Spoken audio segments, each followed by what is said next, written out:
No more bad government in Nigeria. Nigeria Watch, the only media that have been consistent speaking against the bad government and for the purpose for reformers. Nigeria Watch, yo.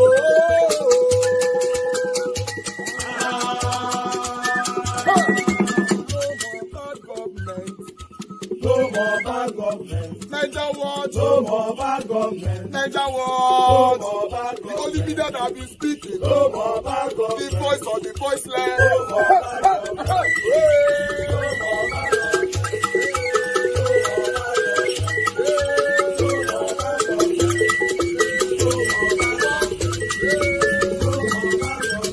Nigeria Watch. No more bad government. For the poor. No more bad government. Nigeria Watch. No more bad government. Nigeria Watch media. No more bad government. No more bad government. No more bad government. In Nigeria. No more bad government. No more bad government. No more bad government. The only media. No more bad government. The number one media in Nigeria. No more bad government. That have been speaking against government. No more bad government. Nigeria Watch. No more bad government.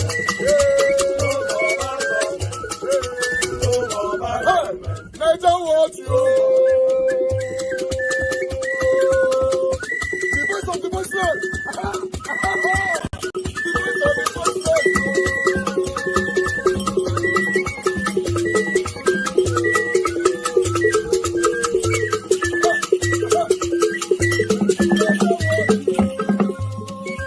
Voice for the voiceless.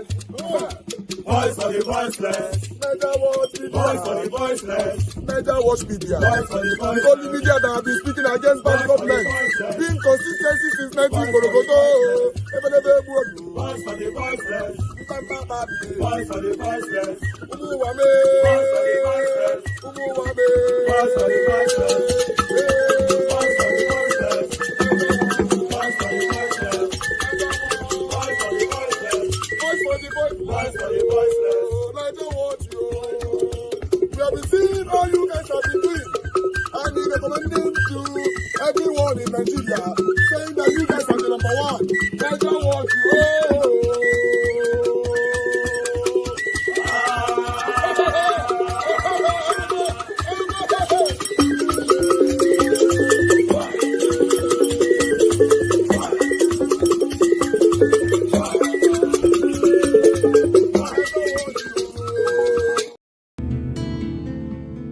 You're watching Arise Prime Time, and we have another guest with us, Osita Chidoka. He was a member of the People's Democratic Party, and he's also a very popular figure in Nigeria. Thank you so much for joining us, Mr. Chidoka. Thank you very much. My pleasure. Okay. Happy New Year, and it's 2025. To you. Yes. You wanted to talk about the budget and, generally the state of the nation. Yes. So let's start. What are your views or perspectives about the budget that has been or will be passed, or the discussions around that? Well, I started the new year in a very depressed mood when I heard the budget presentation by the president. And I'll just briefly say that the budget, which is in US dollars, if you put it at 1,600, is at about 31 billion US dollars.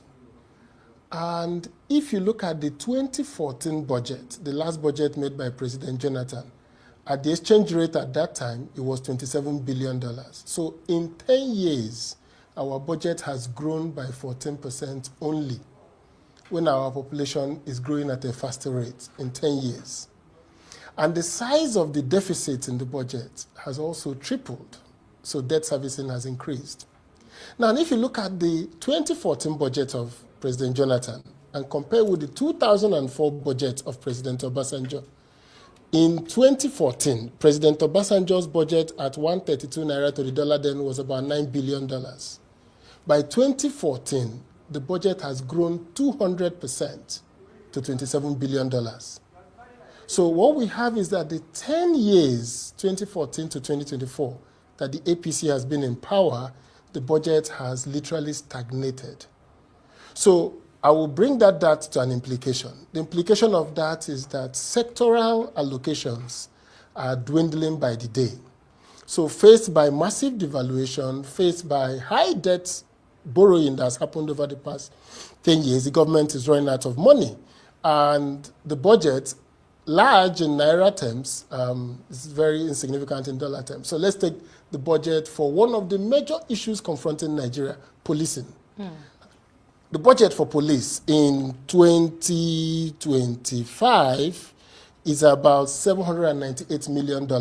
If you put it in dollars, it's about some 2 trillion or thereabout. Now, if you look at that, the capital vote for the police is just 47 million US dollars. So where are they going to buy the trackers from?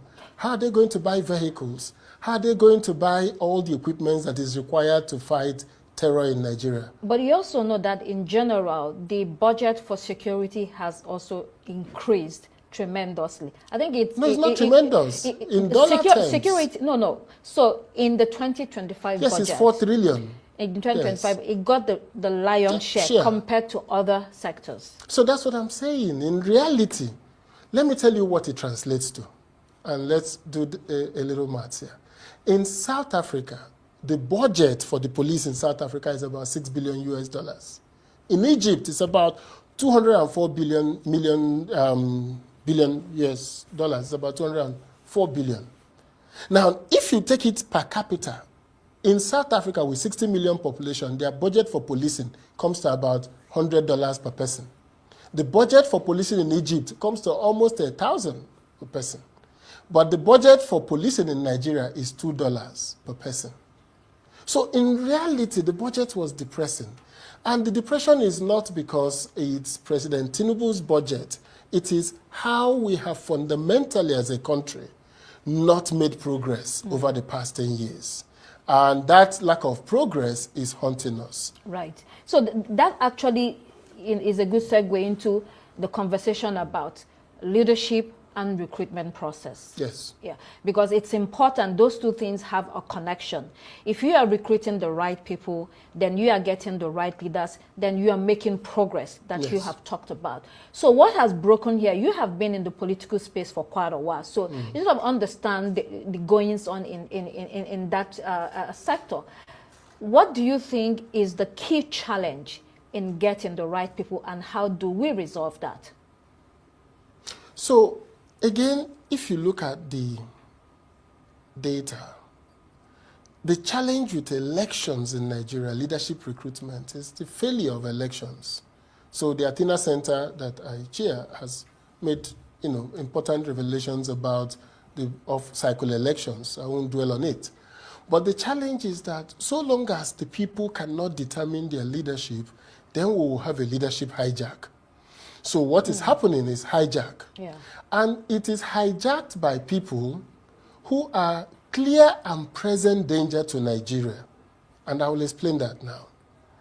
You see, every time we talk in Nigeria, people talk about secession by IPOB or secession by Oduduwa Republic or even the North or anybody. But actually, the real secession that has happened in Nigeria, and a friend of mine, a good friend of mine, pointed it out to me last 2 weeks, is that there has been an elite secession in Nigeria. The elites have seceded from Nigeria. That's an interesting way to put it, because you're absolutely correct, because you're looking for that elite class that's supposed to be the custodians. They're nowhere to be found. And not only have they seceded, their children do not go to public schools. They don't go to public hospitals. They live in gated communities in Maitama, Sokoro, and Ikoyi, Banana Island. So if you notice, they have no interaction with everyday people. So our leaders cannot think about the everyday people. So what you see them think about is road projects, commissioning of bridges, of flyovers. But in reality, the budget does not deal with the basic problems of people. It doesn't deal with the fundamental restructuring of Nigeria to reflect the changes in our population. For instance, cocoa price is at $12,000 this December. Most of this year is sold at above $9,000. 2 years ago, it was $2,700. What is Nigeria doing to benefit from the cocoa boom? Why are we still a primary cocoa exporter instead of exporting butter and cocoa powder, which is semi-processed goods? As far back as 1985, President Babangida thought about processing cocoa and provided loans to Nigerian companies. So you have Ileoluji, you had Cadbury, who were processing cocoa into powder and butter. Today, Nigerians are now exporting raw cocoa, and we don't have the capacity to meet the lack of capacity that is currently happening in Cote d'Ivoire. Right. You know, all these things that you've explained point to the fact that actually the solutions to our problems are internal. We can find them within our country, yes, in our traditional system. Because when you talk about the elites being removed from the people and therefore they do not live in the reality, in the yes, traditional system, you are there with your people, you're part of the people, so you feel them every day, you know what they need. So why is it then that all the time we're looking for some grand solution from one international institute, from one think tank somewhere far away, and it is just, you know, under our noses? Yeah, because as I said, once every society suffers elite secession, it's not peculiar to Nigeria. What you find is elites that are not, you know, basically connected. So when the federal government colleges were working, the students of commissioners, permanent secretaries, ministers were in federal government colleges. When the universities were working, the children of the elites were in the universities. Once they pulled their children after the university, after they've diverted the money for other projects, then they took their children to private schools. Then they took their children abroad. So now our children are not in Nigeria, are not in school with the normal people. So we don't have any incentive to push for reforms in those places. When I was Minister of Aviation, my daughter was at Federal Queen's College, Lagos. So every time we came to council, I was the major spokesperson for funding for federal government colleges. Because I think that where we are today in Nigeria is that everybody is a local government. You drill your own borehole. You put your own power. Now we are generating solar power. Yes. So I think that, like you said, a new leadership, everywhere in the world, people try to elect middle-class people to leadership, not rich people, because they don't feel the pain. They yes, are in private jets. So the first thing they think about is how to buy more luxurious jets, because they don't live with the normal people. They have been for many years outside of how people suffer to pay school fees, how people suffer to start business with 200,000. They don't know it anymore. So it is important as a nation that we return to that process where middle-class people can come to leadership, people who feel the need for society to work for them, because the current leadership we have don't feel any need for that. Right. They have bulletproof cars, they are going to put money in security for themselves, so the $2 per person does not reflect the amount being spent on the elite, because some of us, we have 5 policemen, 10 policemen with us, so we're not getting the $2. It is the masses that is getting the $2. Right. So the state of the nation, the way I see it now, is that I think President Tinubu has his work cut out. He needs to, you know, pursue the reforms he's trying to pursue.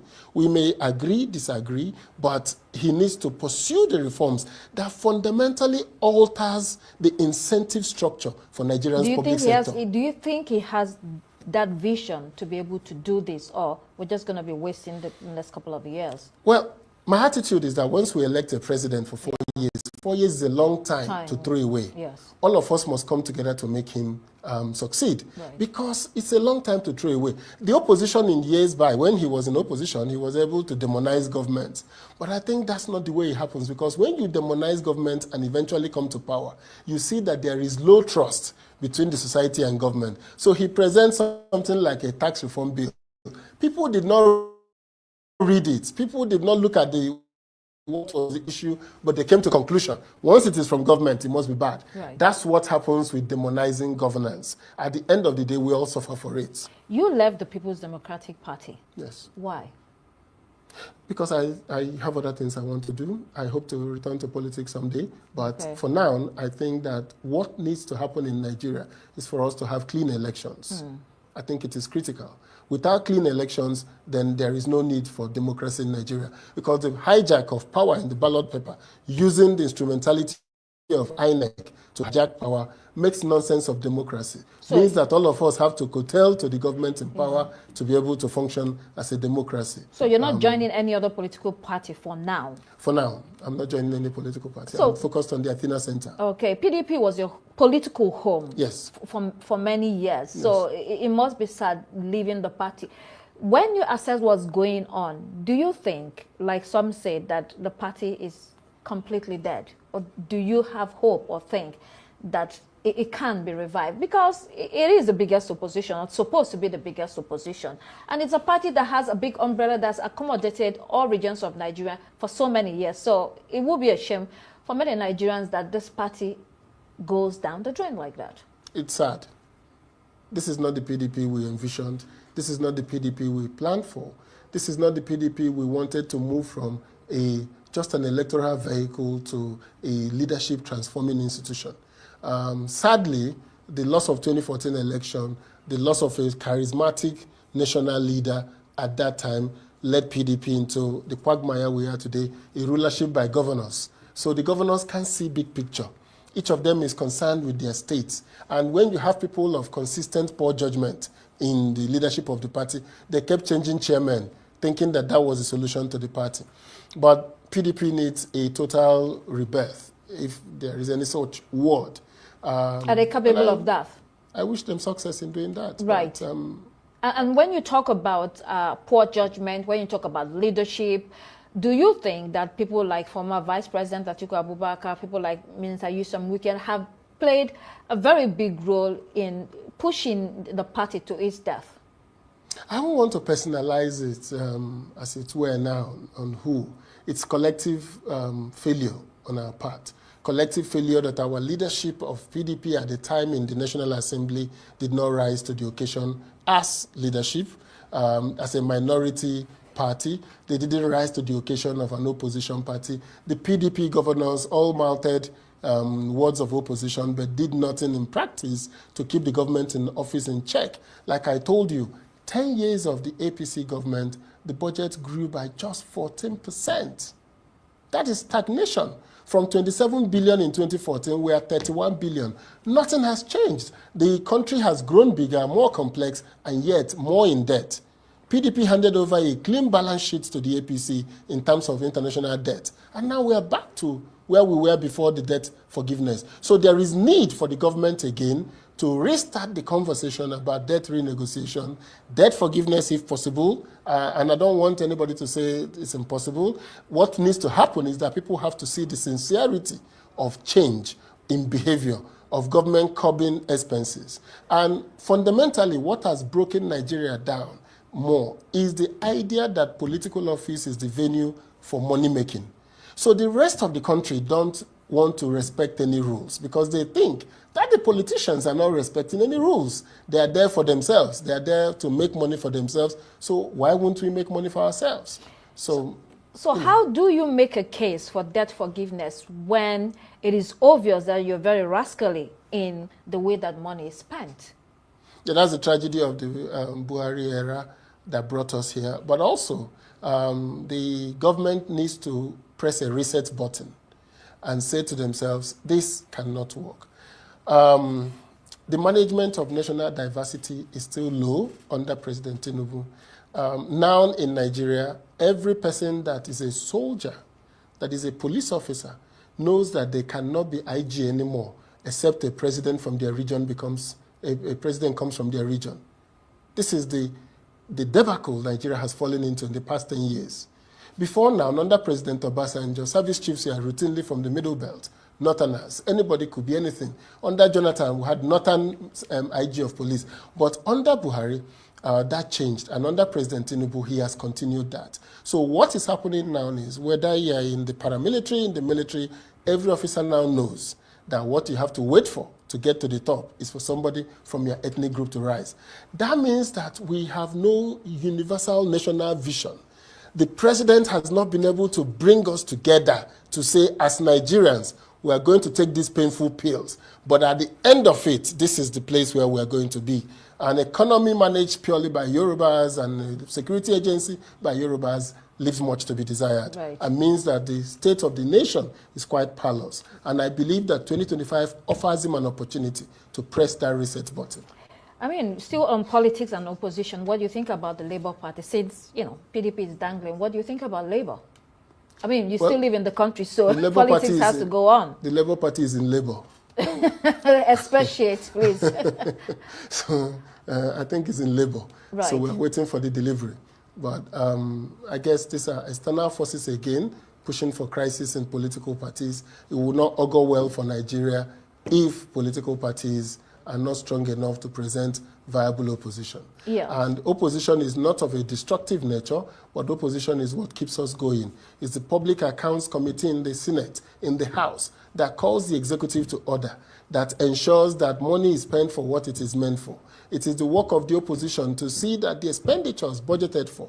I mean, look at the fact I'm giving you here. $2 per person for policing. How do we augment that? I have a simple strategy. The federal government must align its budget with state governments. We have 36 states.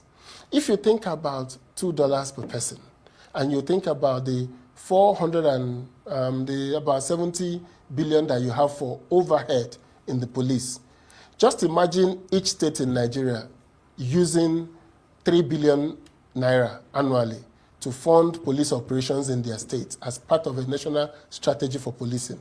That means that we already have almost 109 billion naira available to augment the operational cost of the police. While the federal government pays the salaries of the police, no state governor today takes less than 3 billion naira in security votes.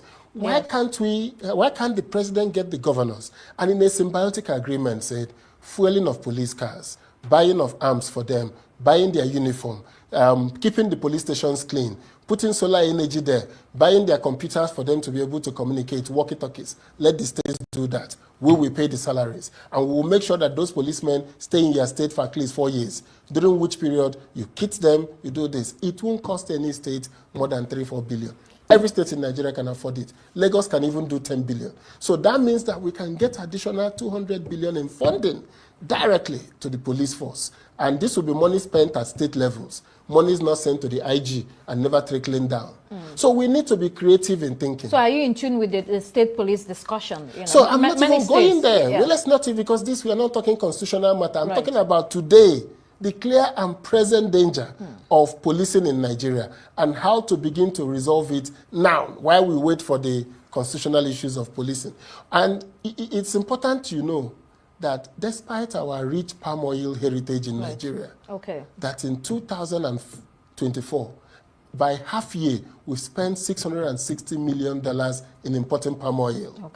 So these are the kind of issues that I will call quick wins. I don't know why any state government will not invest in these things that will end them foreign exchange. That's what the regions did. I'm afraid we'll have to leave it there.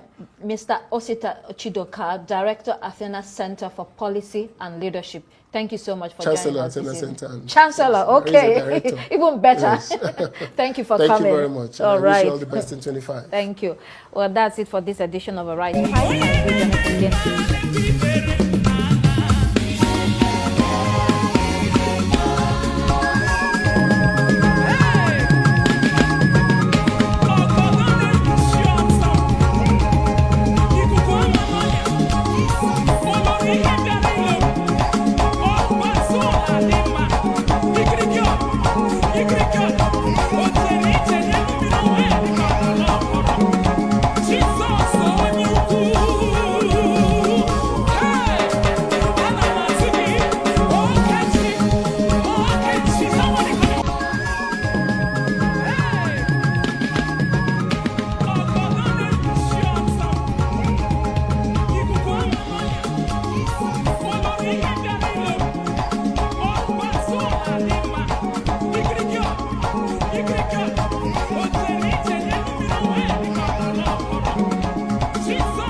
All right.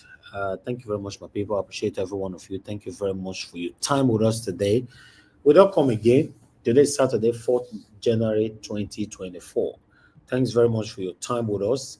Appreciate every one of you right there already on the comment section. Mother of all Mommy Diaspora, good evening to you, Mommy. Thank you very much for joining us today. Happy weekend to you, and happy weekend to every one of you right there. Thank you very much, Tonya. Tom, thank you. Jose Benny 79. Thank you very much for joining us. Mother Peggy Modi, Stella Ima Sevedo. Thank you, Mr. Johnson Emmanuel. I appreciate you all, my wonderful people. And God bless you now. Wisdom Lucky, Miracle B. Thank you for your time with us today. I appreciate you all, my people. Kristen, CXL, Austin Prince. Thank you, Joy Otaho, Sagbovo Kwongai, Mavis, Omonose, Don Lighter. I appreciate you all. Pacha, Don't Feel Majestic. I can see you right there as well. Thank you, Michael Abba. God bless you, Madam Amen Bright. Thank you very much, ma. Good evening to you. Stephanie Ojek, thank you very much. Good evening, my people. And God now God bless you. Now, Edward and Pavo in the building, Gladys. Oyabo, thank you very much. God bless you. Good evening to you all. Mr. Johnson Emmanuel, once again, God bless you, sir. Good evening to you. And Rize Shukuma in the building. Thank you very much for joining us today. Good evening to you. Amaka Afujabi in the building. Thank you very much, man. Good evening to you. Georgia Fosa in the Nadion, I can see you right there. Thanks for joining us. Good evening to you as well. And again, Emmanuel Shooks just coming in. Adewale James Babayale is with us as well. And God, I will bless you now. Good evening, or rather, good morning, good afternoon, good evening to every one of you. Today's Saturday. We are not going to be here for long, but let's just take it the way it is. I'm going to post out a link for those of you that want to join us now to talk on this. Please endeavor to join us on time, and let's take it from here. But before I will take calls, I'd like to quickly take the articles that I have here so we can take it from here. God bless you all, my people. Please do your part by pressing on the like button, help us to share. Press on dollar sign if you can. Encourage what we do here. As you can see already right there on the screen, People's Gazette, Tinubu regime punishing my family, destroying our businesses because I'm opposing him. Peter Obi. I don't know if Peter Obi said this or if they reinterpreted it. I don't know. Nigeria made opposition figure and vocal critique of the national government has accused President Bola Tinubu's regime of persecution, including the crippling of his businesses. Former Governor Peter Obi, who ran for president against against Tinubu's in 2023 fiercely contested presidential poll, accused the regime of hounding people sympathetic to his cause into submission. It is difficult to be in opposition in the country, extremely difficult because everything is against you. People don't want to see you, the Labour Party politician said in his New Year message to Tinubu. Yes, this statement was actually taken from the particular video that we played the other day right here. But currently, Nigerians are still taking this whole thing very, very seriously, reinterpreting it in a different way. What Peter Obi is passing through in Tinubu's government. Remember, Peter Obi said that I'm passing through a law. If I tell you guys what I'm passing through, you guys will be surprised.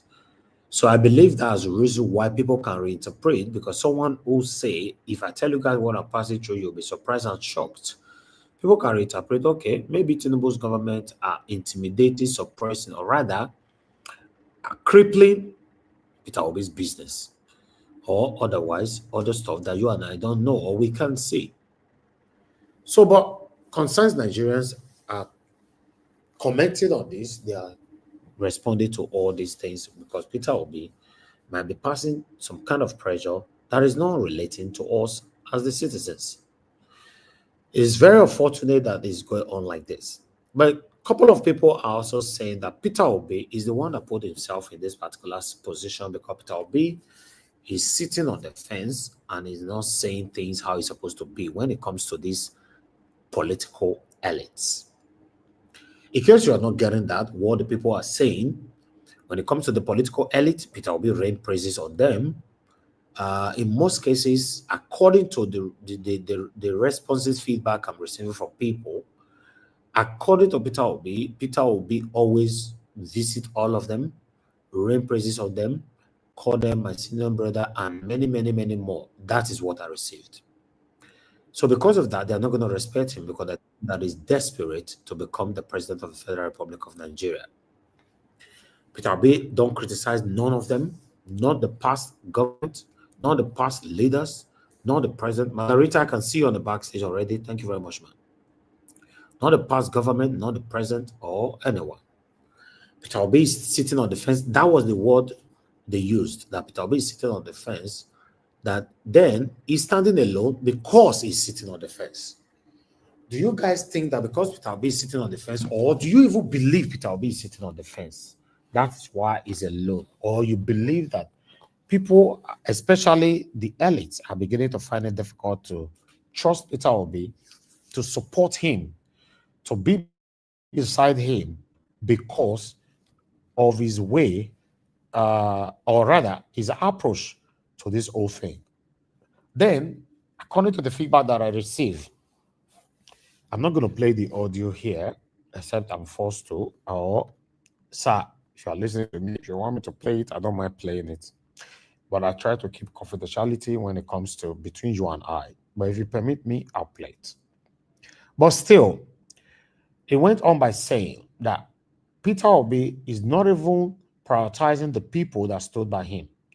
Now, my wonderful Najawa's family, I'll call him Najawa's family because he's one of us, went on by saying Donald Trump stood with the people because the people was there for him, and he won the election through the people. That was his reference, but I don't want to go far.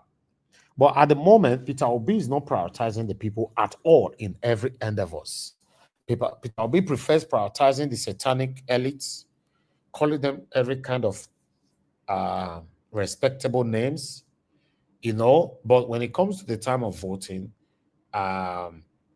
then you need the people to vote for you. So that's why Peter Obi is alone. That is the feedback that I received. But I don't know about you. You tell me. Why is Peter Obi alone? For me, I want to know. My report now might not be accurate, and it might not be certain, but you tell us. Rather than you arguing, tell us, why is Peter Obi? I asked this question a couple of days ago.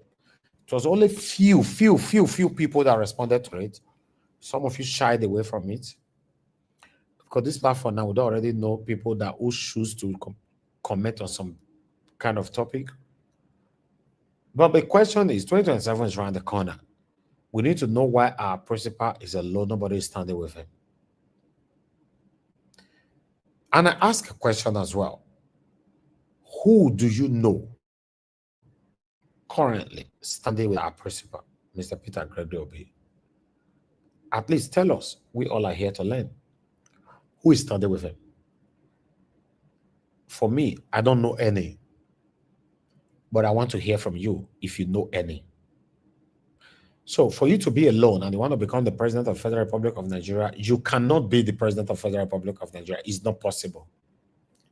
Not in the kind of country where you and I came from.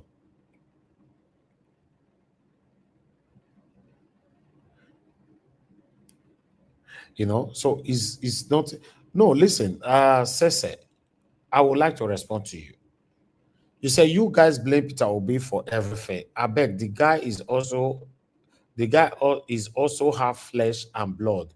He's not a mini god. No, you are getting it wrong, Sese. Peter Obi is a figure. Now the one they look and say, oh, Peter Obi, don't mention his name. No. Peter Obi is not an ordinary person just like you. Yeah, by flesh, he might be an ordinary person like you. He's not an ordinary person. So when you see his name is everywhere, one, is a threat. Is a threat to the political elites. Then is a hope to the commoners in Nigeria. So don't just think that people mention Peter Obi all the time. So it can be blamed and it can be relied on at any time. How come people are not mentioning Atiku's name, Sese? Have you thought of that?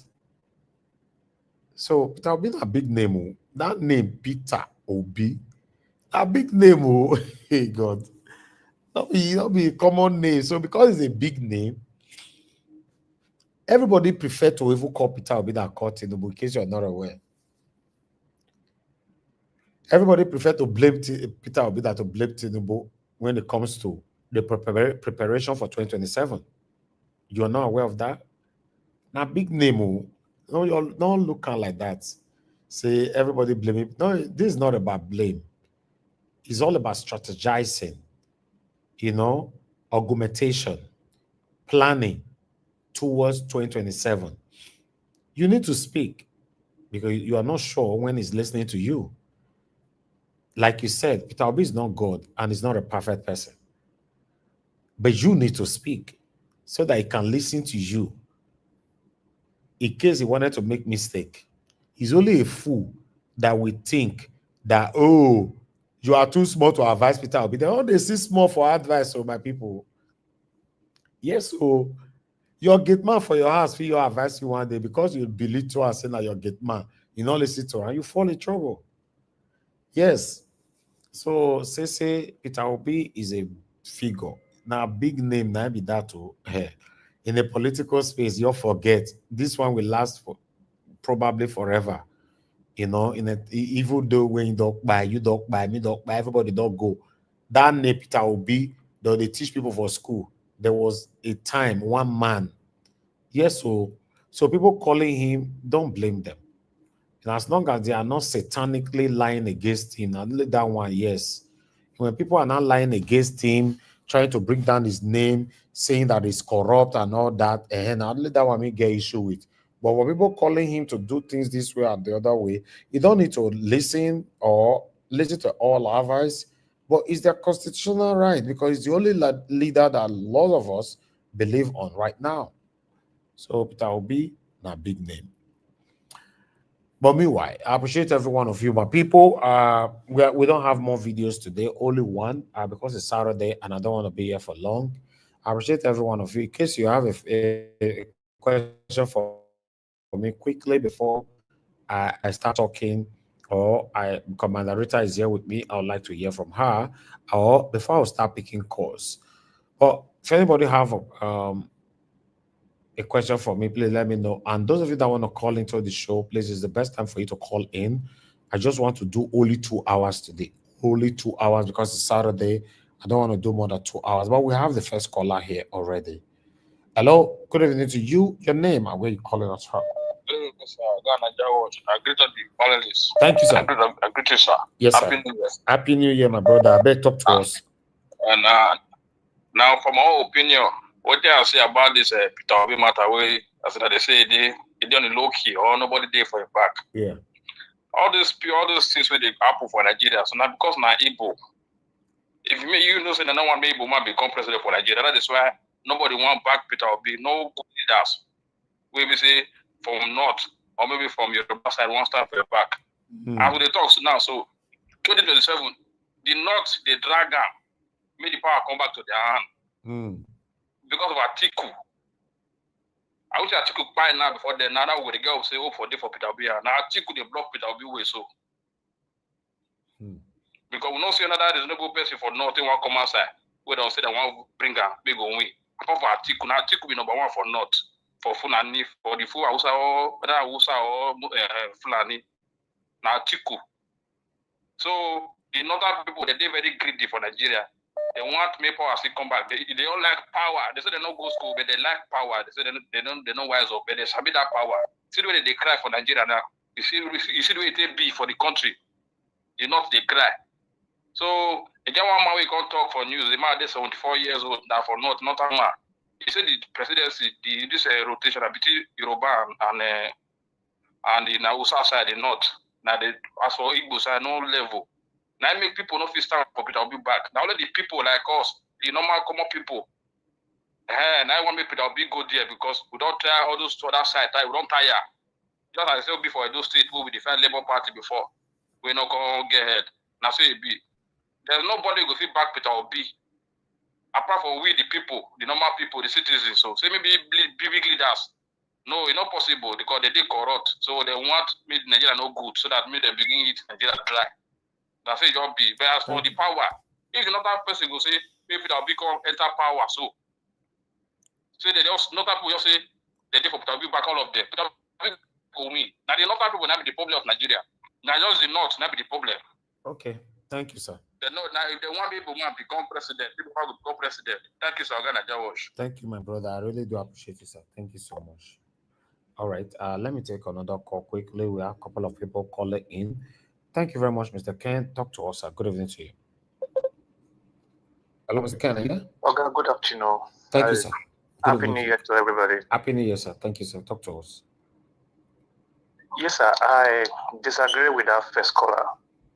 Very, very well. I disagree with him. I believe, say, Nigerians are fully backing Peter Obi. Well, people not feel understand. Even the call not knows that he's the right person for the job. Wherever part that man comes out from, I still say it. The whole Nigeria will back him. But our problem is Mahmoud Yakubu is Nigeria's problem. INEC is not independent. It's Nigeria's problem. If they say APC not got opposition, I say na lie. Who be the opposition? Na Nigerian citizens. Not be the opposition. Because from the north to the south to the east to the west, they are fully supporting Peter Obi. That man know what he's doing. If he say they praise the politician, the elite or whatever, he knows what he's doing. Look at 2023. Where they say this man too bad. As he reach, where they will say this man, so they call the name black, they one of the list and so that one. He know they. Which of the politicians in Nigeria as at today, as we speak, or 5 years back or 10 years back, fit get good record like Peter Obi in all day? Why are they calling to your program now? Not because of this man. Why I just want to say politics in those states where I come from. I know go back contribute my quota again because I know that one is zero. But for the national, for Nigeria, when it comes to Peter Obi, I will spend my resources to back him up. I will send money back home to people to go out and vote for him because that man is the only guy I have seen in Nigerian politicians. Nobody like him.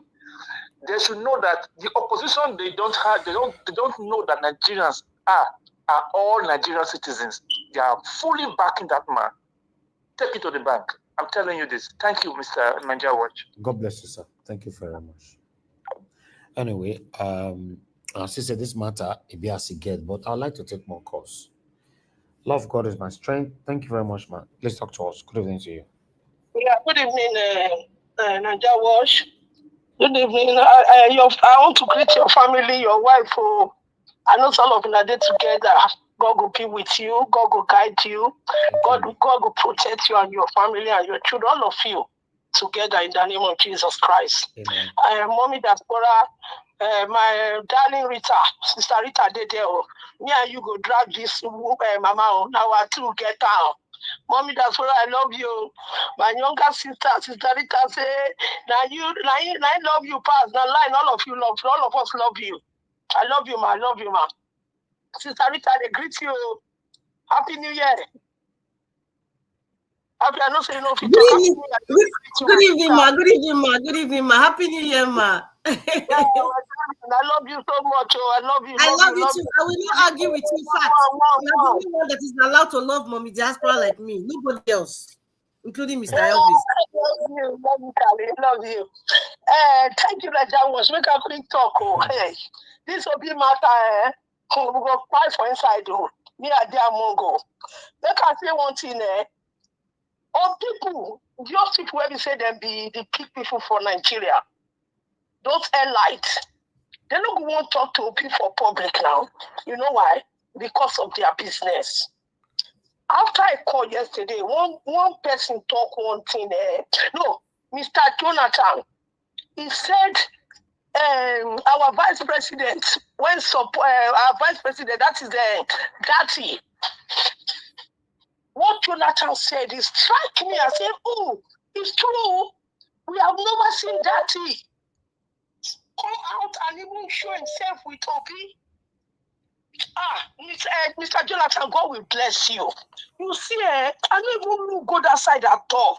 You remember one time that they stopped, they did something to Jati University where they stopped the law. I think they increased the time for their graduation. I can't remember. But there was something they did to his university in Abuja.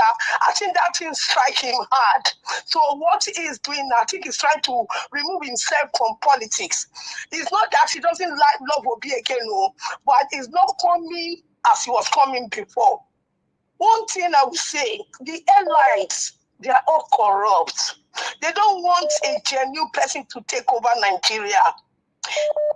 Somebody like that, allegedly, that man that did White Party, what's his name? I can't remember his name, that did White Party, that all this our celebrating, they went there. Tony Alumelo. Tony Alumelo. Thank you, my brother. All those kind of people, they will not want good people to come in. Because if good people come in, what do you think is going to happen? All the loophole of them getting what they are getting will stop. Okay, allegedly, people like Tony and Miller, where are they seeing the money? Where is the money? The way Nigeria is, there something that is happening. Look at what we find out about Nigeria doing having refinery in Asia country. There are people who are doing it. Somebody like Obi, if Obi comes in, Obi will bring out a lot of things. So they will want to block Obi. I saw Obi yesterday with all the elites in the north, and I can see what everybody is saying. Obi is not looking at 2027. For me, I'm not looking towards 2027 because if this last brother that spoke is right, we are talking about 2027. What is the change? What have we done to make a change in the political scene? What have we done in the electoral system? Nothing. So we are thinking about bringing Obi out again in this current system. I don't think it's going to work. We have a lot of things to do. Obi is a great person. I'm not hyping him too much, but I see he's the only one that will take us to the promised land. And I pray that we should see it with our eye. If we are waiting for another person to come and do it, they should stop cursing Obi. Obi has not stolen money. Obi has not done anything. And I know who I'm talking to. You cannot condemn everybody that you want to walk alone. Join Obi and let's do this thing together. Then we will now say, yes, you are really ready for a change. Not for you to be at the front every time. And that was, let me leave now. Thank you. God bless you, man. Thank you so much. I appreciate you, man. Thank you, man. Thank you. All right. I have another person right here. Thank you very much, Ambassador Magnus. Thanks for calling in, sir. Talk to us. Good evening to you. Hello. You're not talking. Good evening, Mr. Najawatch. Thank you, sir. Please talk to us. Good evening to you. Okay. Mr. Najawatch, thank you for the good job you are doing. Thank you for everybody that is always comment on this platform. Thank you, Mommy Diaspora. See, thank you. Mr. Najawatch. Yes, sir. You see Nigeria. Nigeria, especially the Yoruba and the Hausas, they don't want Igbo man to rule that country. That will change so many things in that country. I'm telling you the truth.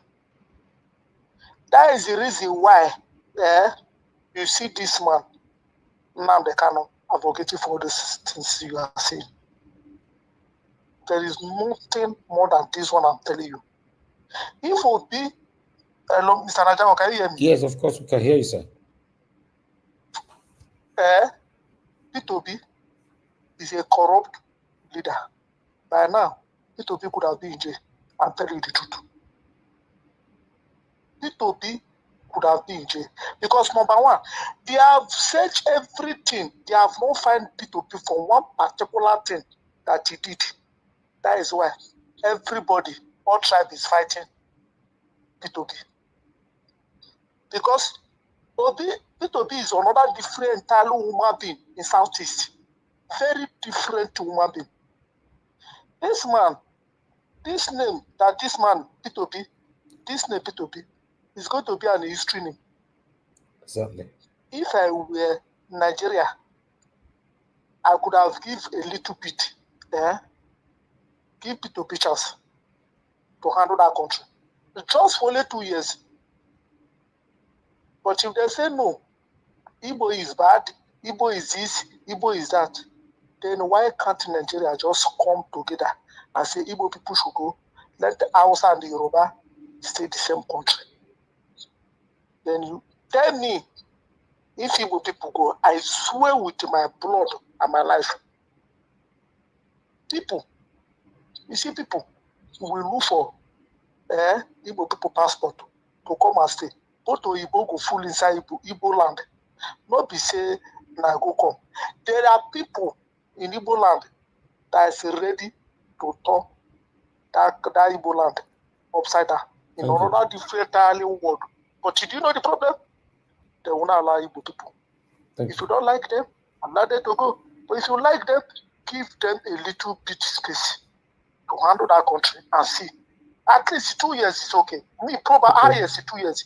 Just give a sincere Igbo man 2 years to handle that country. You will see. P2B is the only person that I know that can only change that country. Just for only 2 years, not for 4 years. I will not say 4 years. Because this kind of speech, when they come off for that mouth, I beg, make I not talk. All right. If I say make I talk now, thank you, they will begin to look for me. All right, it's okay. It's okay. Thank you. Thank you. All right, thank you. Thank you, Mr. Magnus. God bless you, sir. Thank you. Yeah.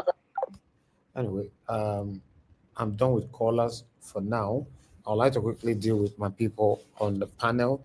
Thank you very much, my people. God bless you all. Thanks for your time, your patience. Please do your part by pressing on the like button, help us to share. Rita, you're the first on the panel. Thank you very much for joining us. Good evening to you. You have 8 minutes. Please talk to us, man. Mr. Alvis, good evening or good afternoon, everybody.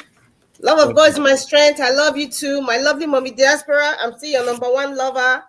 And greetings to everybody in the comment section. I think there's that Prince Alabo. Good evening, sir.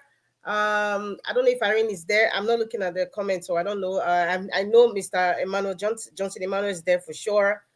Prince Alabo. And I want to wish Debbie Adjo, a safe recovery, and I'm hoping the best for you. I'm believing the best for you. And then every other person, Mr. Joseph Oji, yes, I don't know why I keep remembering that, this man, wherever you are, sir, I hope you're doing so well, and we hope that you come into the comment section as usual. And to all my brothers and sisters watching from home, God bless you, and happy Saturday. Today is the 4th of January, 2025. Glory be to God. I thank God for Peter Obi. You see, Mr. Elvis, you said something. The question you were asking, I wasn't here. I guess I've been off for like a day or two. And you just said something that, you asked the question before. Which prominent politician is with Peter Obi today? Which one can you name? Before I, probably go through your question, I like to say some things for people to realize. And I think Peter Obi knows this. And I'm going back to his speech. Was it on New Year's Day speech? And he said something. If this is the end, so be it. So be it. Something compelled Peter Obi to come and make that speech. And I think whatever it is that compelled him was something very personal. And that is why we are seeing this from the People's Gazette saying that, alleging that, the Tinubu, the man from Babylon's regime is punishing his family and going after his businesses. I want to remind everybody, William Wilberforce, in case some people don't know William Wilberforce, is a British politician. William Wilberforce was a parliamentarian who wanted, in fact, he campaigned for the total stop of slave trade. Yes. He campaigned. In fact, was a philanthropist too. So I would say he's almost the likes of Peter Obi, except that Peter Obi is not a parliamentarian. He campaigned for the abolishing of slave trade. Now, take a look at this person, a politician in the British Parliament. He has colleagues, just like the Nigerian Senate. He has colleagues in that parliament. He has families, he has friends, he has extended rich friends, you know, in all strata of life, right? Not just the British, outside the British, even the Americas. And then he dared to stand up to question that this slave trade is evil. It needs to stop. He campaigned. Do you know what William Wilberforce went through? It's never said. Perhaps somebody would probably have sense later in the future, perhaps put a movie out there to actually show what a man like that went through for daring the rich and the elites of those days. Talking about people who have cotton plantations, people who have sugar plantations. They have millions of slaves. He fought that for 20 years. I'm sure it's even 20 years plus, William Wilberforce. But today, he's in the history books. People are talking about him. Even if we say that, okay, the slave trade it has been abolished per se. But however, the awareness is there. You understand? The awareness is there. Even if slavery has a different dimension now, but the awareness is there. It took a brave man like William Wilberforce to say, this is a man who his own race were doing these things to black people. He wanted it to stop. He fought for over 20 years. That's a great man. Another example, Patrice Mulumba of the DRC, Democratic Republic of Congo. Patrice Mulumba was abandoned by Kasavubu. Kasavubu was at that time, I think he was the president of the DRC. Yes. He abandoned him, betrayed him. His kinsmen abandoned him. His friends, parliamentarians, many of them abandoned him and sold him to the Belgians. Today, where is the Congo? Because he cursed them before they did what they did to him. He was abandoned by his people. They sold him out to the Belgian people. Now, the one that we know as Muhammad Ali, former Cassius Clay, when Muhammad Ali was questioning why they want to use black people why the American government wanted to use black people to fight the World War II, everybody went against him. Some of his family members said he should shut up. His friends abandoned him. The Boxing Federation abandoned him. They suffered that man. He found a purpose because of that abandonment. He found a purpose. Fela, that we all know, we're all singing Fela, we're all saying that he's a prophet. Fela was just telling you about the Nigerian atmosphere. Many people today, Fela's name was a taboo to be mentioned in some families. He had friends that abandoned him. He was left alone. Only his close family that were with him. But he had friends, rich friends, that abandoned him.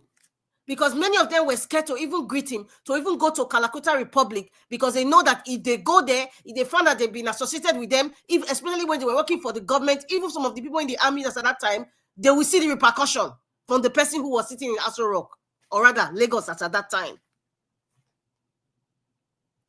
Let me even go far to what we know as present-day Venezuela. Yes, Simon Bolivar, he was fighting against the Spaniards who were like the colonial people who came to like the South America. You know, is Simon Bolivar. He was abandoned by friends, family, and all that. But he went through a whole lot all his life, and that's why we're calling present-day Venezuela. You're all shouting Venezuela. Somebody suffered. Somebody was abandoned. Somebody's businesses, his heritage, everything stripped away. Just because he was questioning the wicked, corrupt system. Just because he was exposing, he was teaching people to know their rights, to know that this present administration is not doing anything good for you. They just want to keep you in perpetual poverty. Now we have someone like Peter the Rock Obi in this present day generation, where God has given us has bestowed this gift of life to experience this day. Peter Obi is possibly going through the same thing. As far as I'm concerned, Peter Obi is in the same league as these great men that I've just mentioned. Yes, he has fallen into that league already. Glory be to God. You must be prepared when you want to fight demonic people. I keep saying it. You gotta be prepared. when Fela was going against the wicked military junta and the evil, demonic, satanic system of Nigeria during Fela's time, all the women that he married, they were prepared. His brothers, his family, they were prepared. His children, they were prepared. Peter Obi today, I know for sure his wife and children have been prepared for this day. Nnamdi Kanu, his wife, his children, his family, they were prepared for this day. Recently, Dele Farotimi, I believe Dele Farotimi's wife and his family, they were prepared for what was going to happen to Dele Farotimi. Peter Obi is prepared.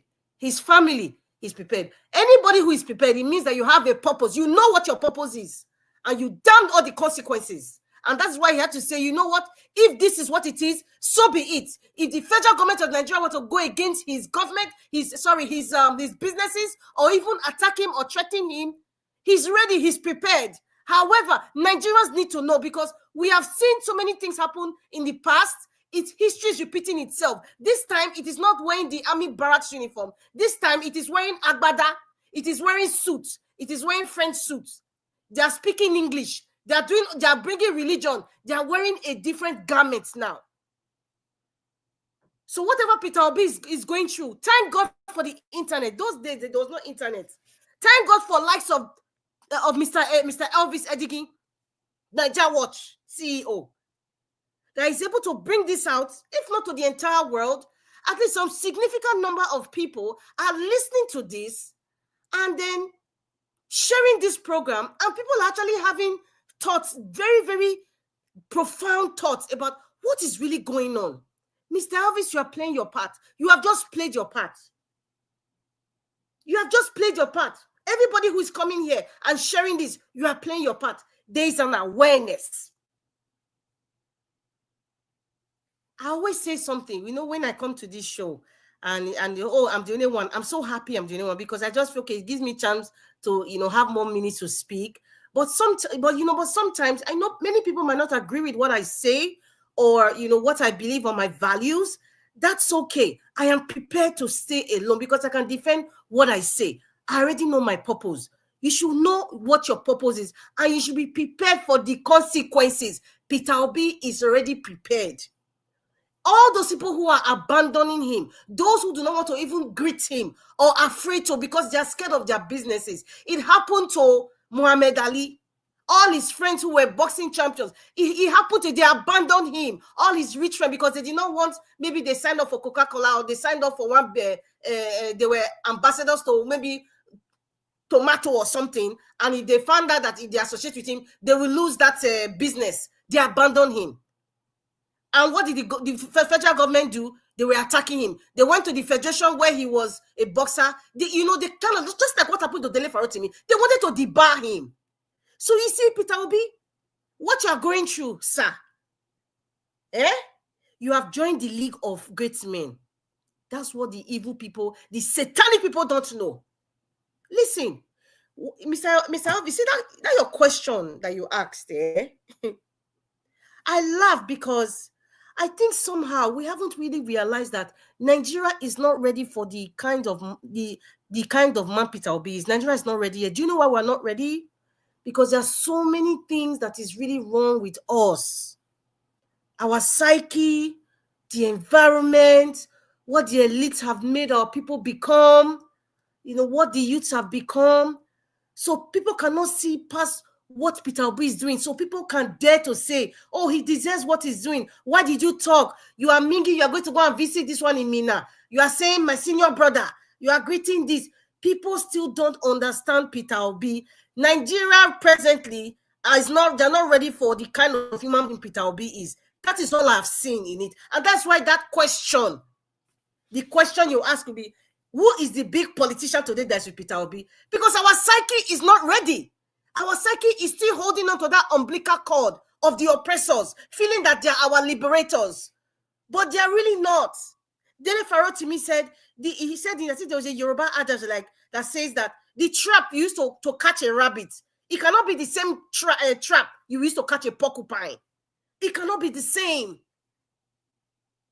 Nigerians have not realized that being subservient to your oppressors or calling Babake or hailing on a mandate we shall stand, or doing that. They think that by doing all those things, that they will get some sort of liberation or some sort of improvement to the status quo. They don't realize that they are the porcupine that can remove all these nonsense satanic people out of the way, and then we can get liberated. We are not ready. All the politicians that you are claiming that you are the question, I'm going back to you, Mr. Elvis, your question. The politicians that you are asking us to list now, are these politicians different from the man from Babylon? Are they different in their ideology? Are they different in their psyche? So what is the potential that this, maybe we name 1 or 2 or 10 politicians that are standing beside Peter Obi? It is right now, it's even beyond tribe. Somebody, a caller called, and the first caller that called, I disagreed with him on some things, but you know, it's his opinion. It has become, it's beyond tribe, because there are some evil elites that are against Peter Obi. Are you going to say it's tribe? From Anambra State, even from his hometown, they are against Peter Obi. So it has gone beyond tribe. People are just selfish and wicked. Some are sitting on the fence. Some are hiding because it is about their businesses. They don't want to be attacked. They don't want things to slow down because they care about me, myself, and I. It got nothing, absolutely nothing to do with this elites, because you know what? The porcupine, the generality of Nigeria, when we are ready, when our eyes have opened, we don't need any big politician. We don't need any big politician to name that Peter Obi needs his support. And there's somebody else, there's something you said. This is my last thing. There's something you said, Mr. Elvis. You were talking about somebody making a comment about, look at the United States, how the people, how Donald Trump was with the people, you know, and all that. And today the people supported him, even if the Republican Party were kind of divided against him. But he focused on the people because he realized that the people supported him. Listen, that is a complete different kettle of fish. Completely different. Number one, the United States we're talking about. The people trust their judiciary system. They trust their electoral system. They know those institutions cannot be influenced by the incumbent government. They know. They all know their rights. And the incumbent government dare not go against their electoral system, because they know the consequences will be terrible, because they know that the American people are the porcupine against them. They dare not go back to Nigeria. That's why I needed to say this thing when somebody's comparing Donald Trump. Go back to Nigeria. We all know, all of us, including the satanic people listening to me, we all know that even the legislators are being controlled by the man from Babylon. The electoral process, Mahmoud Yakubu. In fact, when I even look at the OC, Mahmoud Yakubu really has no powers per se, because he's under the tutelage of, he's a yes man. He's a yes man. And he's willing to preserve his seat because he's wicked and he's selfish to his own personal aggrandizement. That's why he's agreeing. It's either you resign and say, you know what, I don't want to be a yes man, or you stay there, be a yes man, and make decisions that will go against the Nigerian people. So that's what I have to say. Please, nobody should compare Donald Trump and Peter Obi. I beg. I use Jehovah to beg you. God bless you. Thank you, Mr. Elvis. I'm sorry I took more than the time that I needed to speak. Thank you. All right. Thank you very much, Madam Rita. God bless you, man. Thanks for your submission. I would like to pick a call quickly. Thank you very much, Mother Deborah, for calling in. Please talk to us. Good evening to you, man. Thank you, man. Good evening to you. I can hear you. Go ahead, talk to us. Mr. Elvis. Thank you, Good man. evening to everyone, viewers and commenters all over the world. Just a quick contribution to the broadcast. I also reaffirm what Sister Rita just said regarding Peter Obi. She's very, very correct in her analysis. You cannot compare the United States with Nigeria. I follow the American election closely. If you look at the last election, even when Donald Trump lost the election, the people were still, he still has a lot of support behind him. The people still stood by him, even throughout the trial, throughout everything that that he was going through, he still has a very strong support base behind him. And that is the reason why the Republican Party had no choice but to let him become the party bearer for this election. But is that the case in the Nigerian election? No, that's not the case. Even the people you are talking about, they all gave up immediately. Peter Obi, immediately the election was lost. Who are the people? Even the masses themselves, they didn't stand by Peter Obi during the entire period. So you cannot compare that with the American election. People stood by Donald Trump throughout the entire period he was going through, everything that he went through. If Peter Obi is arrested today or if anything happened to him, nothing is going to happen. The same people you are talking about, they will all enter inside their house and nobody will still come out and fight for him. He will be left alone. You don't fight for people who are not ready. So just like Sister Rita said, that the Nigerian people themselves are not ready. You cannot fight for people that are not even ready. So Peter Obi is standing alone because the people are not ready. And those other people that you're talking about, the political elites, they are not different from the present government themselves. They don't want the system to change. A lot of the political leaders we have are part of the system, and they don't want that system to change. Okay, thank you. That's why you see that Peter Obi, it seems that he's alone. It's a shame, but he's alone. Except if the Nigerian people are ready, that's when things will change. But with the way it is now, I'm sorry, nothing is going to change. Okay. People have to be prepared. You cannot help somebody who is not ready to help themselves. If you don't want a change, how can change happen? Thank you. If you are helping a lazy person, all your effort is going to be wasted if the person is lazy. Okay, so thank you. Nigerians are not ready yet. So that's just the situation at the moment. Thank you, ma'am. Thank you so much, Mr. Elvis. Thank you, Mother Deborah. God bless you, man. Thank you.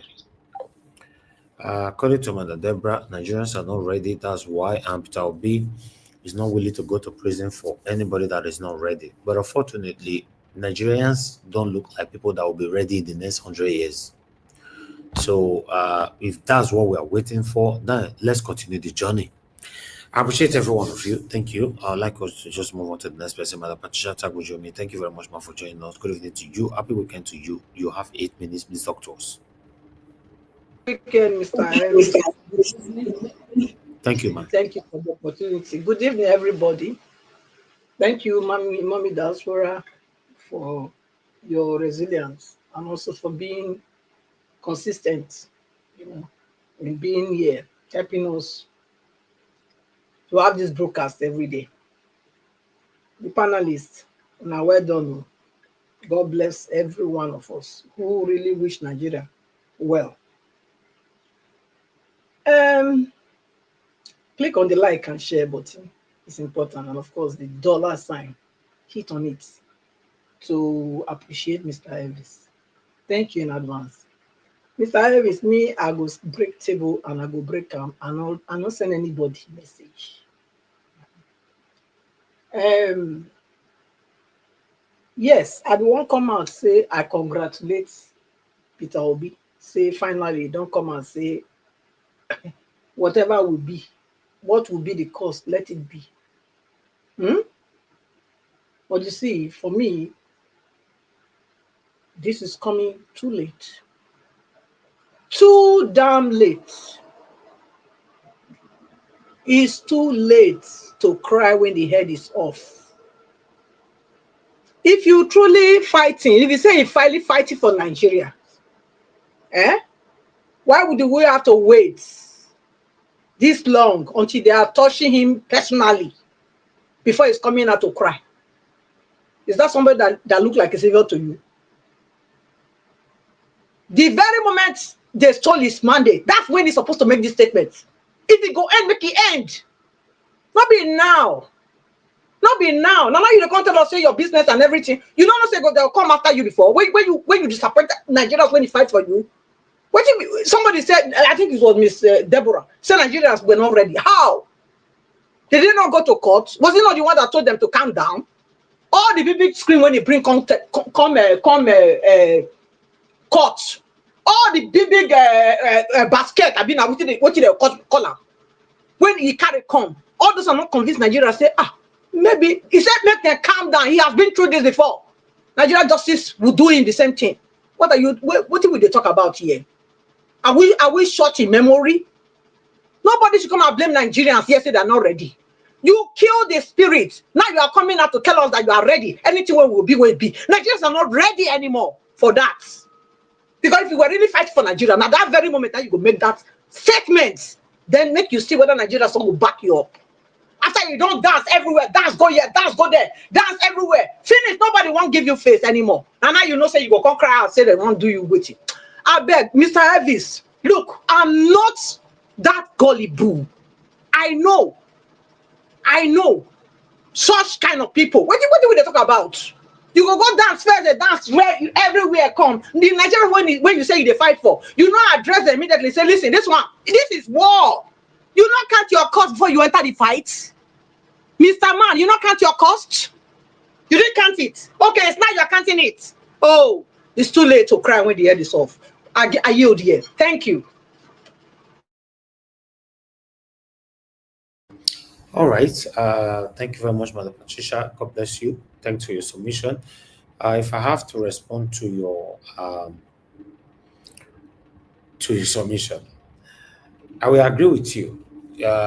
In some area, yes, it will calm the people down. So when they are blaming the people that the people are not ready, I think this your point makes a lot of sense because Peter was actually the one that killed that spirit at that time. Let's say it how it is. I understand the satanic people don't like us saying it how it is when it comes to when you say this kind of things, they want to jump from their window and jump on the train track. So I'm not really for that. Yes, I believe. Don't you know that sometimes when efforts are killed, it's difficult to rebuild the same effort. So now the question I even saw on the comment section earlier on this particular broadcast, somebody asking that supporting Peter Obi is not the problem. Can Peter Obi fight for his mandate if for any reason they steal it? That's a question. And also remember that Kenneth Kwoko asked the same question that Peter Obi, there's no need for someone that cannot fight for his mandate to be there, running for a position. Because if your mandate is stolen, can you fight for it? Then I also saw a comment section today on this broadcast. Because the reason why I'm saying today, in case you want to scroll back, you can see all of them right there. That Peter Obi, that they went to a particular platform and the platform gave a suggestion how Peter Obi can triumph in 2027. Then, but my most concern on that particular topic was comment was I'm looking for it right now as I'm talking. I wish I can find it. I'm most concerned about the comment was Peter Obi have to, according to that unquote, Peter Obi have to start engaging with platforms that are supporting him so that he can win their heart all back. So you see, these 3 points that I just gave out right now, for me, if you want to hear from me, I would like to say that Peter Obi should engage more with the people than engaging with this satanic elite and calling them my elder senior brother left or right. That's my take. I might not be right, but I believe I'm entitled to my own opinion. So that's my take. Thank you. I'd like us to move on. Mr. Alabo, thank you very much, sir, for joining us. Good evening to you. It's good to have you on the show. Happy weekend to you. You have your 8 minutes. Talk to us. Unmute yourself. Yeah, good evening, my fellow panelists. Good evening, Mr. Niger. Good evening, Mommy Daspara. Good evening, Nigerians. Good evening, everyone. I appreciate everyone on the comment section. Let's keep pushing. The Nigeria of our dream, we're going to get it. We're going to take this key back from those criminal elements. They have taken the keys, they have taken the padlock, and they are running with it.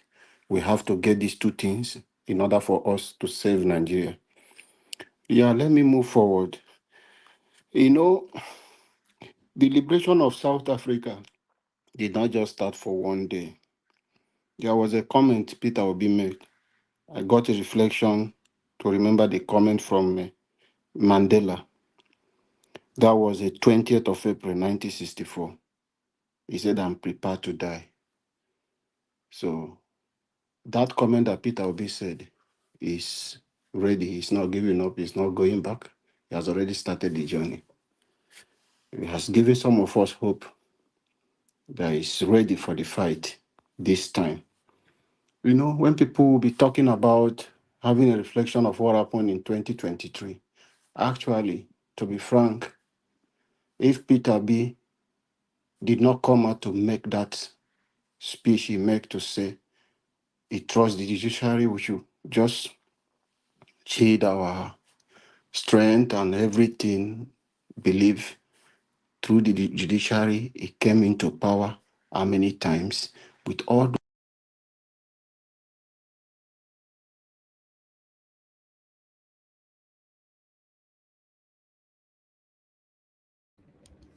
Okay, what's happening? Can anybody hear me? Is anyone there? Yes, Yes, I can hear you. I I hear you. think it's Alabo's connection. Okay, okay. We can hear you. Can you hear me? No, you were locked out. I don't know what happened. We can hear you All now. right. Go All ahead. right. Thank you. Sorry about that. Okay, let me just proceed. Maybe it's network. What happened in 2023, as I was saying, if not for Peter Obi coming out to calm Nigeria down, people were ready. Buhari was waiting for what Nigeria would do. Let me say this today. They never wanted the very man who find the way into power against the which even the president could not control it. If Nigeria had come out, even the military wouldn't have done anything. Everybody was waiting for Nigeria to take back Nigeria.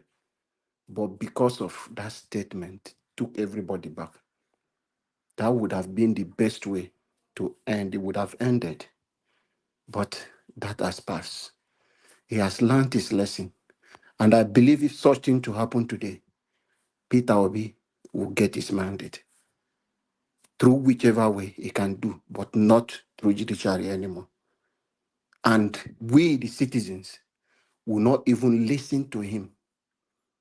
Even if he come out today to tell people, let's say he come out 2027 to say he wants to do, the citizens, Nigerians, most of us put out things, cover some local government, put in our resources, doing a lot of things, and one useless people came and changed the figures of the original result, stay in their house and write their own result, and thwart every effort of Nigerians and dash our hopes.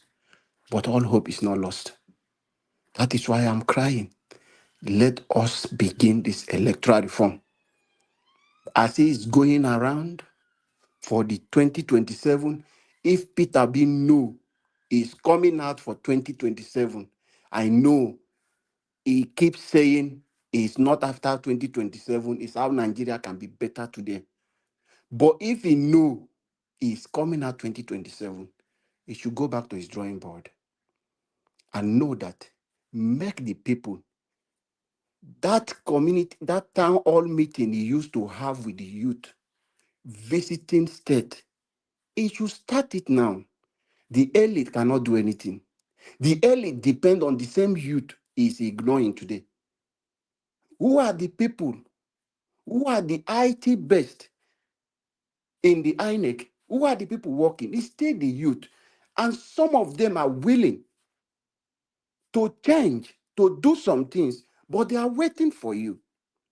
So I will just send this message to our leader to go back, to come back and begin to engage with the people, to give them more hope, to regain that trust back from the people, to reassure them that there is a light inside the tunnel, not at the end anymore.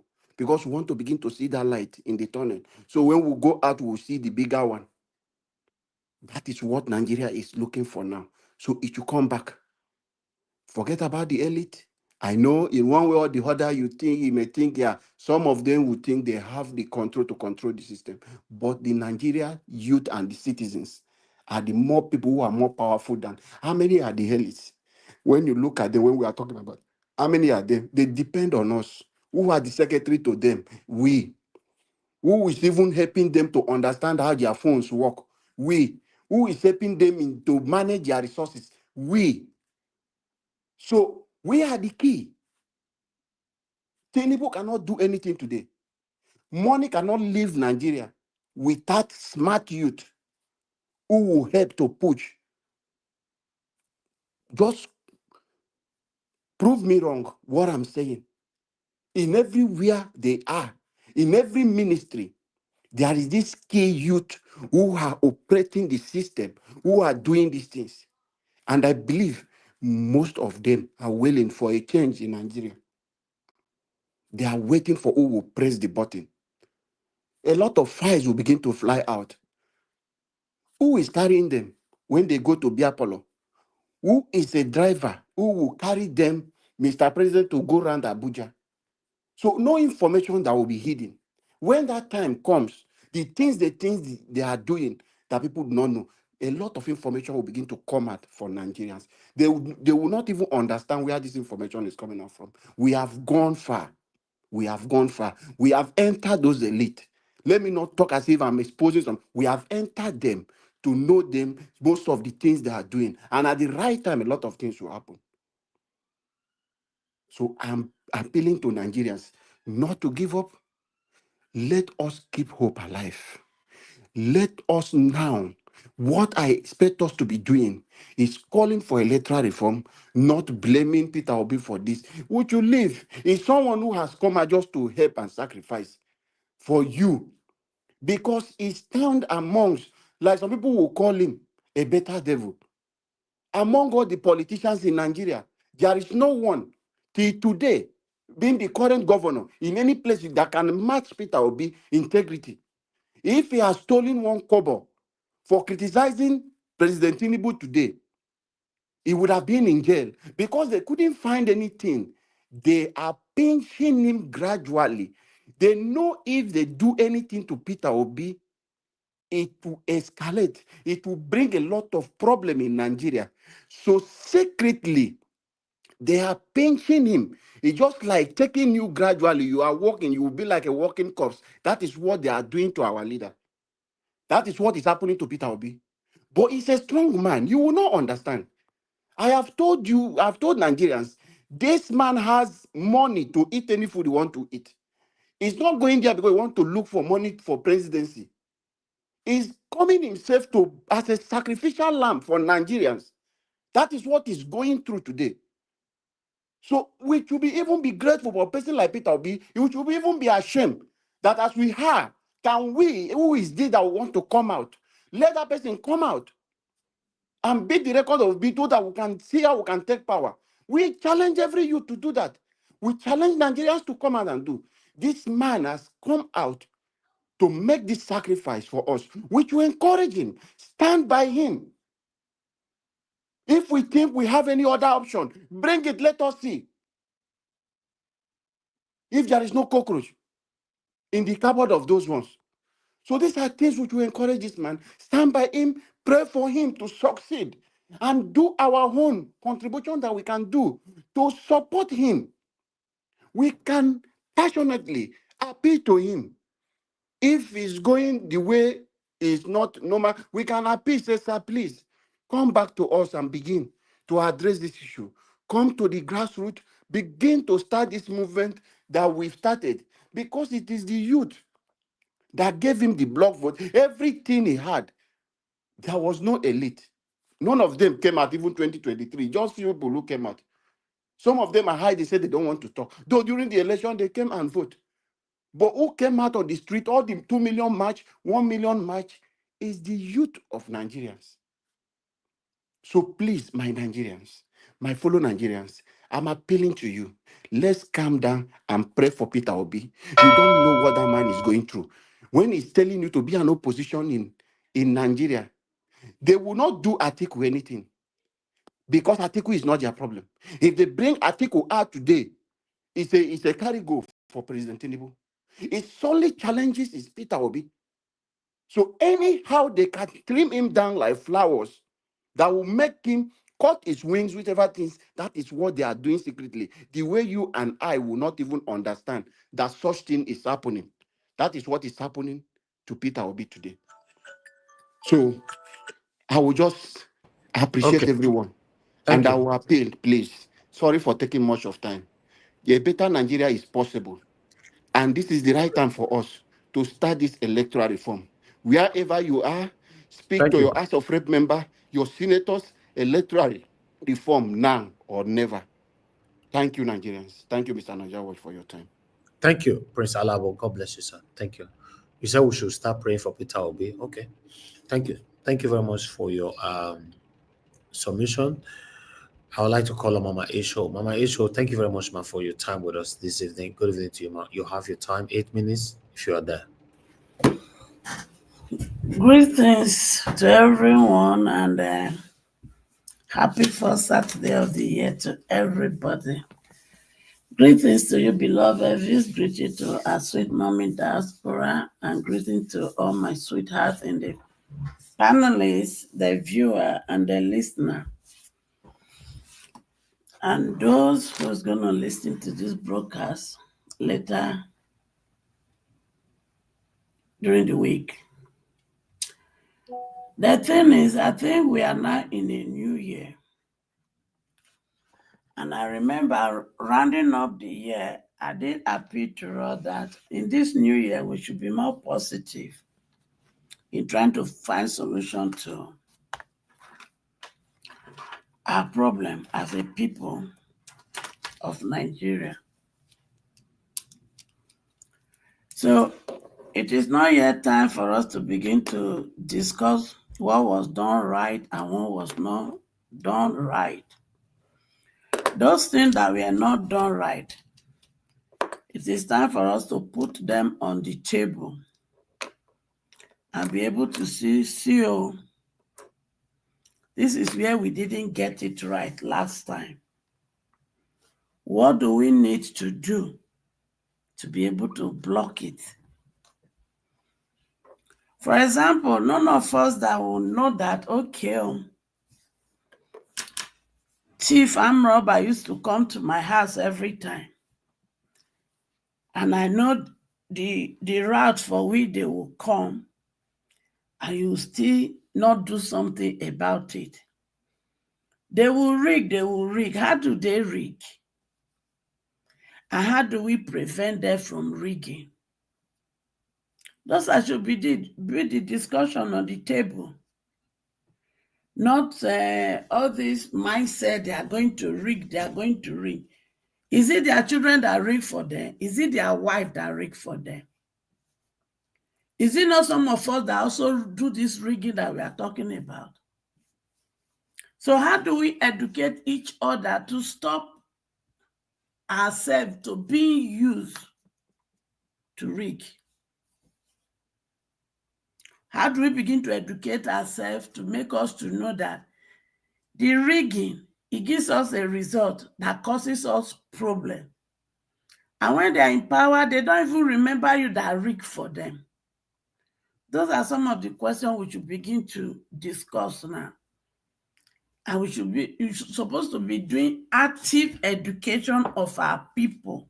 It is our joint responsibility. And Mr. Peter Obi has come to the conclusion, and he made a statement very clear. And we hear what Dino Melaye is saying. Well, that is if Mr. Peter Obi is that statement will make sense if Mr. Peter Obi is going back to his vomit. And what do I mean by going back to his vomit? He left PDP for a reason, and that reason has not changed. So if he's thinking of going back to PDP, then me as a person, no, I will see it as someone going back to his vomit. And anyone that says, oh, if you go to PDP, doesn't matter. Dilo Melaya has really come out to make it clear. So he's going to PDP will never even give him a position. And people that think if he goes to PDP, they will give him the ticket. Stop deceiving yourself. It's not going to happen. But the question is Labour Party the best place? Never. Because Labour Party is already sold out already. I don't care what is his name. Abure is coming to say today. Any person that listen to Abure and think, oh, it will be well. Labour Party is sold out already. So you should begin to look for a better alternative so that we can be able to work together as a people. Me, I'm not a supporter of him visiting all these people that destroy Nigeria. That's just the bitter truth here. You are visiting those who have already put us in this perpetual distance. You can't be here, you can't be cold and hot at the same time. We need people who are hot that we can work with to drive this monster away.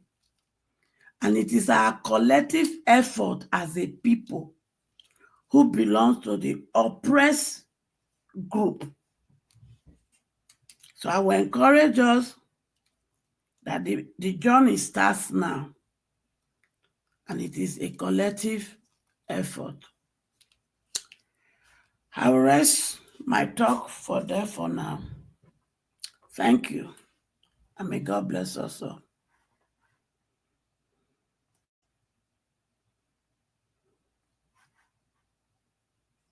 Over to you, Elvis, or who is moderating?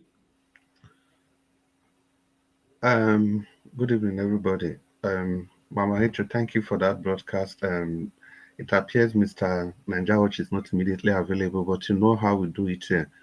Good evening, everybody. Once again, it's good to have all of you in this broadcast. I want to thank you for sacrificing this time today. We just continue on the broadcast. Permit me to call on Mr. Oduwa and to talk to us. Epa Oduwa, it's good to have you on this weekend broadcast, and you have 8 minutes to give us a submission. Thank you so much, Epa Oduwa.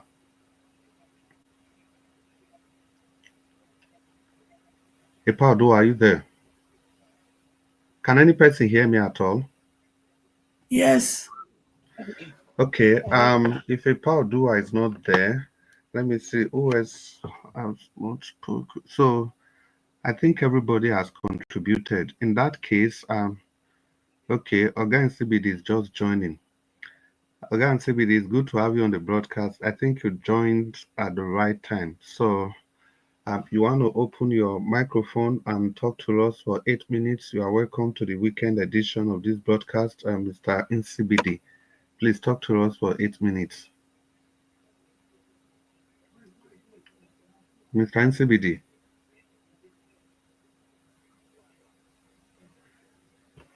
Mr. NCBD, are you there? Can any person hear me? Okay, Mr. Chris, we can hear you. Everybody can hear you. Anybody you call, let it be once. If they are not responding, let's just move on, please. And once you finish giving your submission, those that did not respond should have 4 minutes so that we can round up. Today's Saturday. Thank you, sir. Okay. Thank you very much. Good evening to you. Yeah, Domo, sir. Everybody, good evening once again. Well, let me welcome everybody on the panel. Rita, and Patricia, Mahecho, Mr. Odu, NCBD, and Oga Nanjawach. Greetings to you and your humble family and everybody on the comment section. I want to say happy weekend celebration to all of you all. And the people listening to us from all over the world, I want to say good evening to you all. Mommy Diaspora, thank you so much for being there for us every time.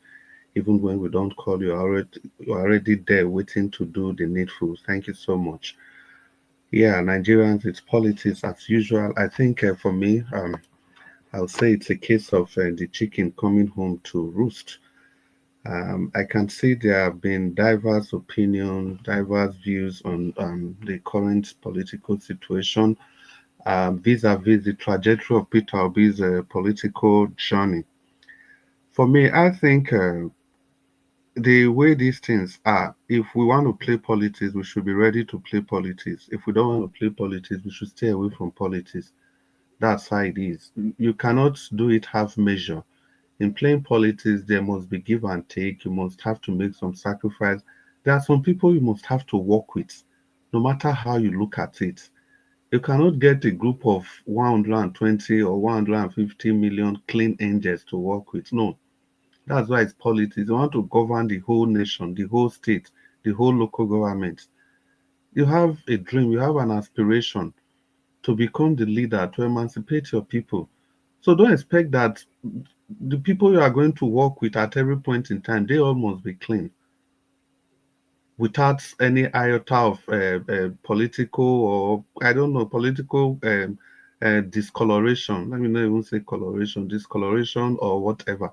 Now, if we talk about the political class that are not giving Peter Obi the necessary support that he's supposed to get, and we also asked ourselves the same question of ourselves, we that are not the political class, and we ask ourselves the same question: are we giving him the necessary support? Are we doing that as a people? Are we following his political affiliations?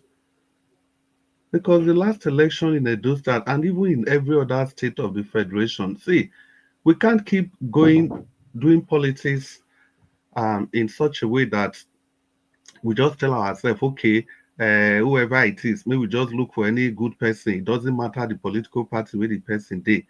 Whereas when our principal is standing in another place, it doesn't work like that. Because eventually, if these people get to power, they are not going to remember anything.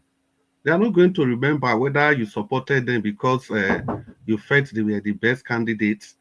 They are not going to remember that at all. They are just going to continue doing whatever they want to do. So that's why it's very crucial that when it is time for election, the best thing we can do is to ensure that we get those candidates from the party we are supporting. We get the candidate we can trust. We become part of the process of throwing up this candidate. We cannot stay outside and after the corrupt people in the party, if they've thrown up somebody, then we say we are not going to support that party. We go and support another candidate in another party. At the end of the day, you support one person in APC, the other one in ABGA, the other one in PDP, the other one in APC, the other one in Labour, the other one in scattered all over the country. Which have you ever seen a country that runs politics like that? Like I said before, the political class of our nation that has so obtuse our minds to the extent that they are now setting the new standard, the new status quo, which ought not to be, because that's not how politics is played. It's our corrupt system that's making all of us to feel that it doesn't have to be a political party. No, you just look for an individual and you support that individual. No, that's not politics. Because if it is time to make parliamentary move, vote in parliament, vote in wherever you are, people will go along their political party. Okay, if we do it like that, does that not mean that if it is time, for example, for the AC to hold its political meeting, then you now you go and call all those people you voted for in all other political parties to come and join you to hold your meeting?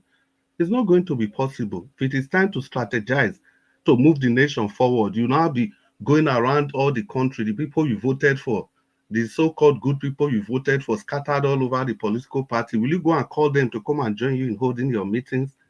The answer is no. So the best way to do this is for all of us to be part of that system. During the primaries, will be part of the selection process so that the likes of Julius Abure and co, they will not be able to force their candidate on us. Because once the system throw up this candidate, you have one option. Either you support this candidate or you go and support another person, another political party. And if you do that at the end of the day, you are just only that you are kind of reducing your power. And anytime you reduce your power, you are reducing your ability to succeed. That was why in those state elections, some of us said it wasn't just about what's his name, Olumide Akpata as a person. It was far, far beyond that. It wasn't about Julius Abure. We saw that Julius Abure is too small, was still little to be a consideration why I would not go the direction of Peter Obi. He was too little in the whole equation. We ought not to have done that. So that's the way we are playing our own at our own local level. And I can see, the benefit of hindsight, it's so good. It's so, so good if we talk from the benefit of hindsight because we have seen the way everything played out. I know we can blame Peter Obi today that I like say, no, if we allow people go streets, if or not. But we must remember that he's just a man. He's not infallible. He's like you and I.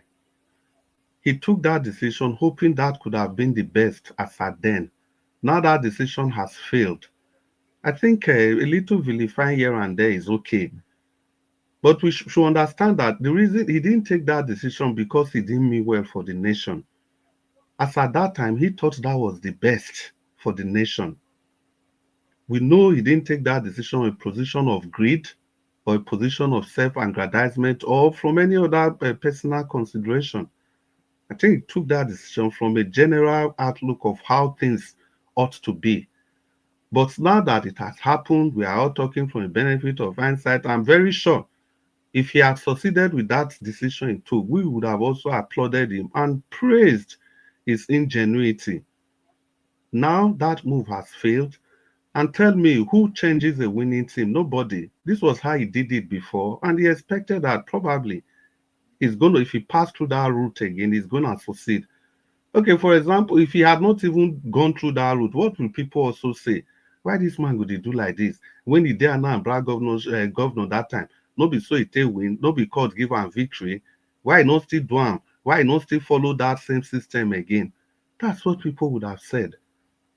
Because it's just a constant reminder in life that for whatever you do, people are going to talk. Wherever you stand, people are going to talk. So the best thing for you is for you to just stand alone. If you want to stand alone, stand alone. Believe in whatever you believe in. And, and nothing more than that, for God's sake. We all cannot be a Peter Obi, but we all can give him our maximum support. And that is why we must be part and parcel of this politics so that we can be part of that decision-making process. We can be part of those that gives him advice. We can be part of those. We have some good people. We have people like Omoyele Sowore is there. We have Peter Obi himself. We have a couple of good people. We join these political parties and see how we can bring all of them to work together. Like I said, the benefit of hindsight is very good. Today, we are saying Peter Obi for allow people enter street. Even then, when the case was in court, all of us we know they hear when some people go even then go the ginger say no, why Peter Obi go do like this? May we enter street, but we go still they talk and hear say make una take am easy now. Una the principal say make we follow on like this. Let everybody stay by him. We all should not. We should remember it's not long. It's not a distant past. It's just how many days ago.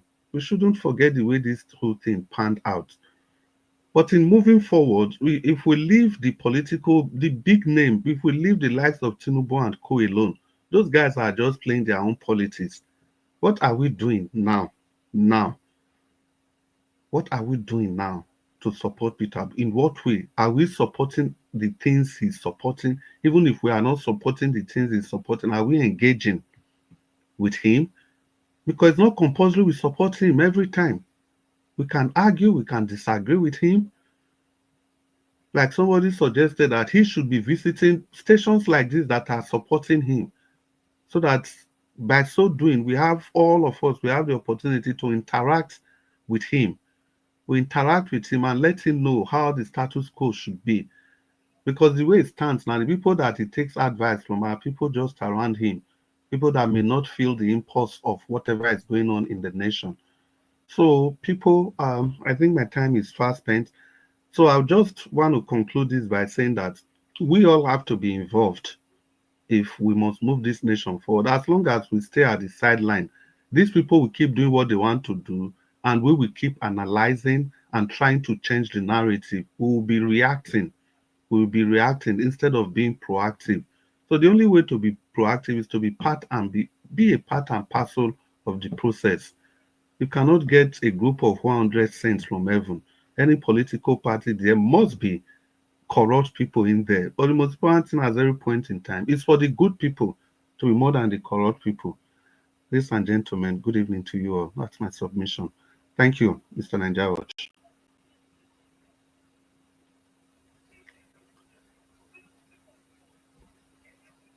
Mr. Nanjawach, are you there? Can any person hear me? Yes, we can hear you loud and clear. I think we can just tell Madam Rita to go on. Abdul Malik, are you there? Okay, Open your microphone and talk to us. Abdul Malik. It's like Odoa came before me, Mr. Chris. Yeah, we've called him before. He's not responding. Abdul Malik, talk to us. Okay, good evening, Mr. Chris. Good evening. Welcome. And good evening, Mr. Najawaj. Good evening, everybody in the panel. Nigerian matter is very difficult. The situation in Nigeria today we are facing is involved everybody, it's not one person, because if we are calling Peter Obi out just to do what is necessary, you yourself call yourself out to do what is necessary so that the country will move forward. Yeah, only one person, we cannot leave the issue for one person. We need to work together and make the country good. Only Peter Obi alone cannot do it. Because if you take a look now, look at what he said. Just because of, it's like opposing Tinubu now, it's like they are attacking business, something destroying our business, something like that. Nigeria today, you see the way those regimes they are operating. That is the reason why you see most of the opposition, they are quiet. They don't surface themselves anymore.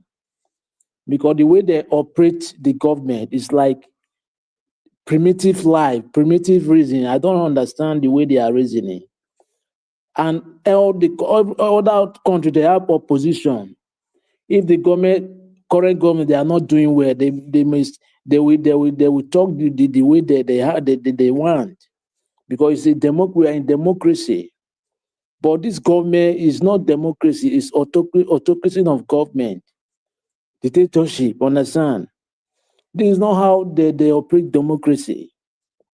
No, this is not democracy. How can somebody speak? You have the right to speak. But when you speak, it's not that what you speak is not the right thing. You speak the right thing, which people are saying it. It's effect in the people, essentially. But you are doing it like they are against you. The country is bleeding. It's bleeding. Nigeria, we don't have food to eat in Nigeria currently. There is nothing is working. Don't see how the system has collapsed. But when somebody says it's like you are against the person, and which is they are saying the right thing. Okay, what type of government is that? What are you going to call that type of government? Is it democracy? Which is no. Okay, what are the citizens do? Citizens, their democracy belongs to the power of the people, which is power. Citizens, they are the power of the people. They are the majority, belong to the majority. But the citizens, they are the problem of the country too. They are not united because those politicians, they are not how many are there in the country. They are not up to how many, just because of the division. That's why they are not getting it right. Peter Obi won election, which is everybody know, just because of the corrupt system. They ring the election, and after court judgment, this against him. Okay, now how are we going to get it right? 2027. It's a question to everybody. Peter Obi did not pronounce for a follower to enter street, right? Okay. Abiola was pronounced. He pronounced for a follower to enter street. And he declared himself as the president of Nigeria today. Where is Abiola today? After Abiola arrest, everybody enter out. Nobody come out again. That is Nigeria for you. After Abiola arrest, everybody enter out. Nobody come out. Even though Peter Obi did not pronounce to enter street, You are the one that volunteered to vote for him. 1 million march. Why can't you that 1 million march enter street by yourself? Yes, why can't you enter street?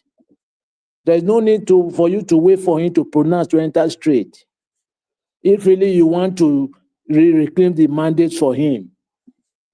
Abiola is an example to everybody. June 12th election. But today, where is him? Everybody enter after he arrest. Yeah, we Nigeria, I don't really understand the way we look things. But I know everybody have your own perspective to look things. But if you take a look, it will be for me, for that, I will not blame him. Because he did it before in Anambra State. When he was in cover, they impeached almost 2 times. And he went to court, he get the mandate back. He was thinking they would do the same thing. But I don't know now that the judiciary are corrupt. Yeah, I will not blame him for that aspect.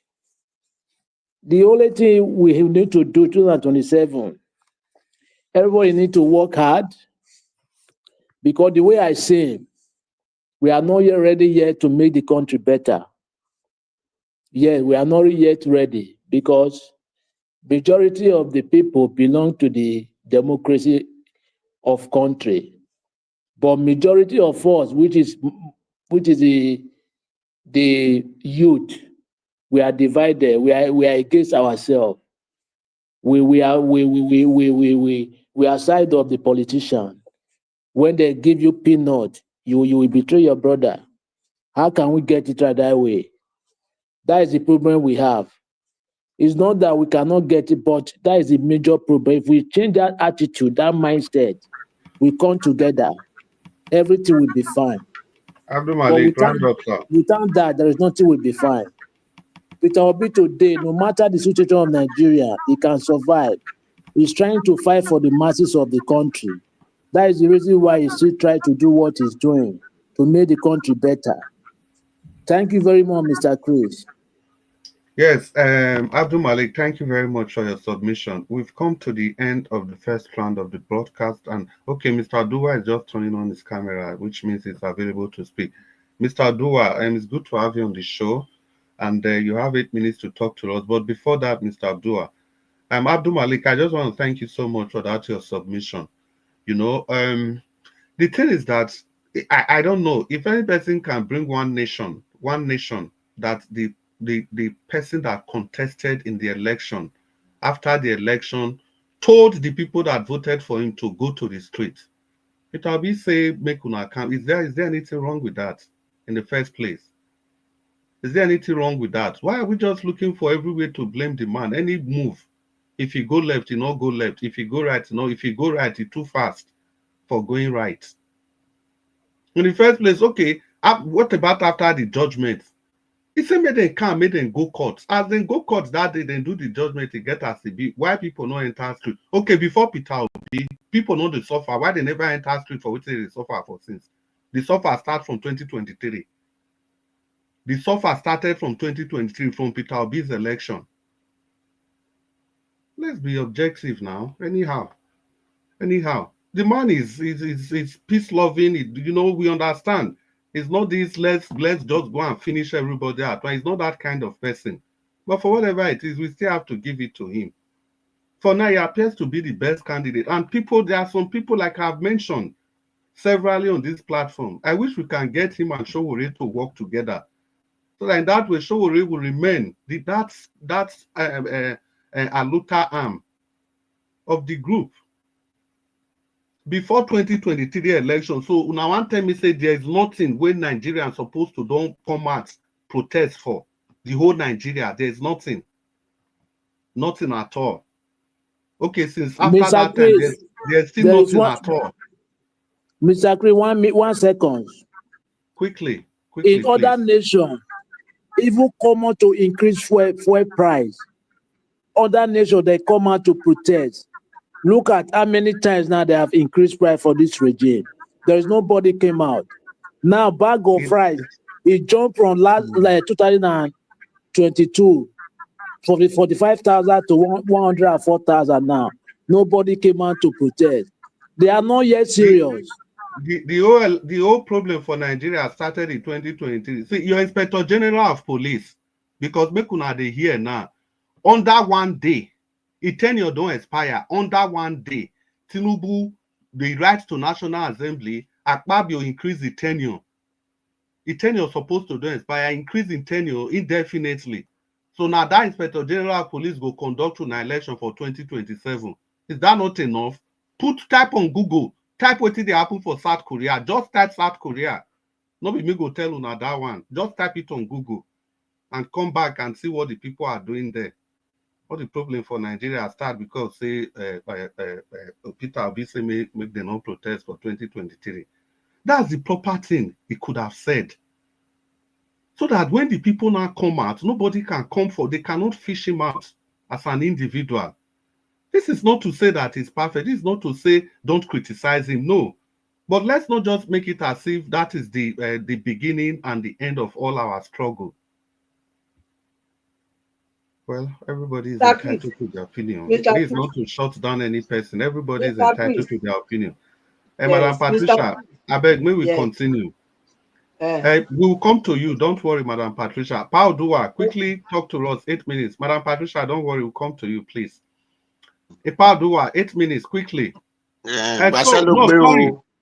Paul Dua, sorry. You have 4 minutes because we don't call you before. You have 4 minutes. Talk to us. Okay. Good evening, everyone. Good evening, Mr. Najawababa, Mr. Chris, Narita, Adu Malik, Mama Icho, Mama Patricia. Good evening, Mommy in Diaspora. Good evening, all the listeners, commenters, and the viewers. Well, 4 minutes, 8 minutes is good. Well, according to the video I watched, that the man we're talking about economy and cocoa, which is good. For the country that matters, the government that care about their people, I will use Gabon as an example. So the president of Gabon, who come into the power of the Gabon by taking Eddie Bongo out of office, have used himself as an example that how government is supposed to be. He promised Gabon never to collect president's salary. So he will not say because he's a president, he's not going to increase his salary as a president. He will retain the money he's receiving as a military officer. That is his position, and that is the salary they will be paying him. A president that mean well for the people, all the lawmakers, he have blocked all the monies that they are collecting in the name of allowance of shoe, allowance of bag, allowance for wardrobe, car this, vehicle that, road transport this. He blocked all, and they should be collecting their normal salary. These are the people who care for their people. But our own president came, then they started budgeting money for president house, vice president house, president wife, first lady office, private jet, canoe, which people call yacht. Then they started putting money in all those things. Where are the Nigerians? Isn't Peter Obi told them not to come out to the street and protest for those ones? Or when people could not go to farm or go from village to village in the Buhari times, isn't Peter Obi told them not to come out for protest? Even when people said that Peter Obi was the one that dashed the Nigeria hope when they stole elections, I remember here when I was shouting that it's not Peter Obi, it's nobody that need to tell Nigeria to go for protest, because it is Nigeria who went to vote. It is Nigeria that stole their vote. It's the same people who are saying now, no, Peter Obi should be blamed for it. Peter Obi is responsible. Peter Obi is we are the same people. We are shouting, no, nobody should come out to. They will hijack it. They will hijack it. Now, Peter Obi is not the one to blame. So, and thank God our mama said our people easily forget to rethink. Because our people will have still rethink that they were people we are shouting. Even I use Edo State as an example that what made Koshomole become the governor. It was not because the court himself, it was because the way the Edo came out and said we did not vote our brother, Professor, anyway, Professor, I forgot his name now. Then that, Professor Sarime, that was what the court look onto and they pronounced their judgment. Even I even said the history to the police that went to Palm Hotel opposite Uniben, that the Lego. It was the one who came to bribe the judge, but they refused the money, and their police just take away the money. Round up, sir. So I wonder when people always say that Peter Obi, who did not allow them to come and do protest, Peter Obi did not allow them to come and do this. Like Peter Obi is the leader, all eyes are looking up to him. Please, all eyes are looking out to entire Nigeria. So for those Nigeria who need a better life, they should not wait for any other person. I said it here. It was 10 dinar that enabled the entire Sudan to shut down because they increased bread. Bread is 10 dinar. Bag of rice from 40,000 to 100,000 to 100 and something thousand. The Nigeria have never shut down. Fuel 3 times to almost 1,000 per liter. The entire Nigeria have never shut down. Is it Peter Obi who said they should not do that? Anyway, Kenya as an example. Okay, thank you. Yeah, so people, there are rules. If you are not able to respond during the first time, so you have 4 minutes to talk to us. And yes, a part though, after every submission, I'll be putting down one country at a time that went out, that didn't wait for any kind of politician to tell them to go to the street. The first one will be Kenya. Kenya is like you people. Kenya, some months ago, they went to the street because of tax reform. The same thing Agbado is doing to all of you. Kenya, they went to the street, all of Unasian. President Nidan, they beg all of them. Mr. NCBD, after Mr. NCBD, I'll put another country. Then as I'm putting, you will also be telling me the country that the person that contested for the position of the president encourage the people to go on the streets. Mr. NCBD, if you are there, open your microphone and talk to us. You have 4 minutes. We are sorry we missed you the first time, but it's the rules. Welcome to the Oga Chris, how many people left? Now only Oga NCBD remain. Oga NCBD who don't they call for the past 78 years in answer house. Now make me say you get 4 minutes. So. But I think you wrote on the comment section that I was why am I removed? My device froze. Technical issue is a real thing. I think he has some technical issues. Yeah. Mr. Chris, the way you read the comment. All right. Okay. Well,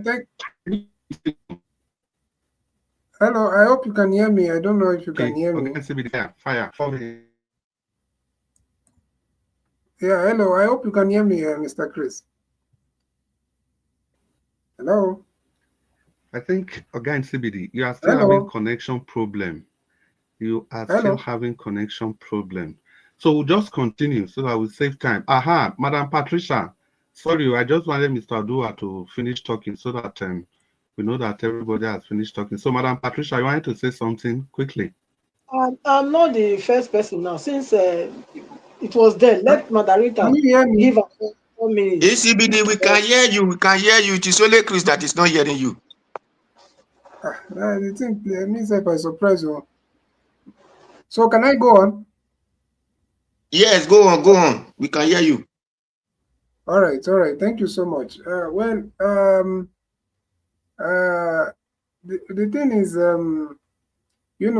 I had Madam Rita, when she was speaking, she gave some examples of people that are either unappreciated or that were even betrayed by their own people.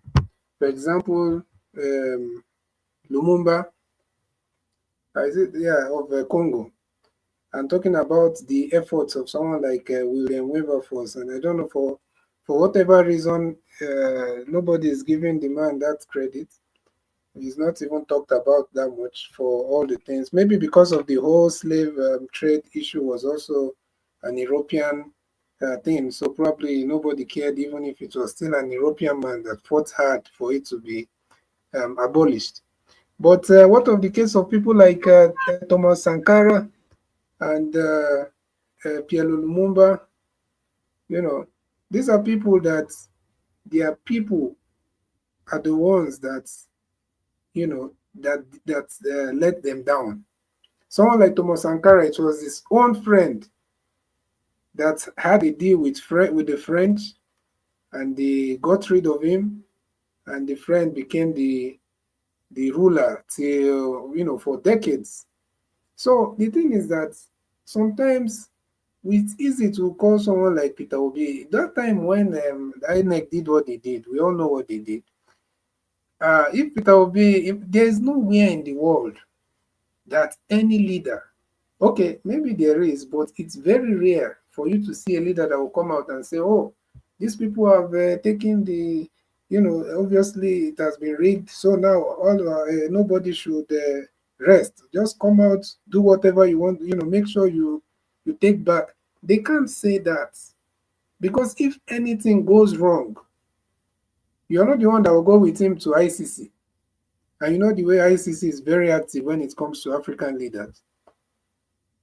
So you're not the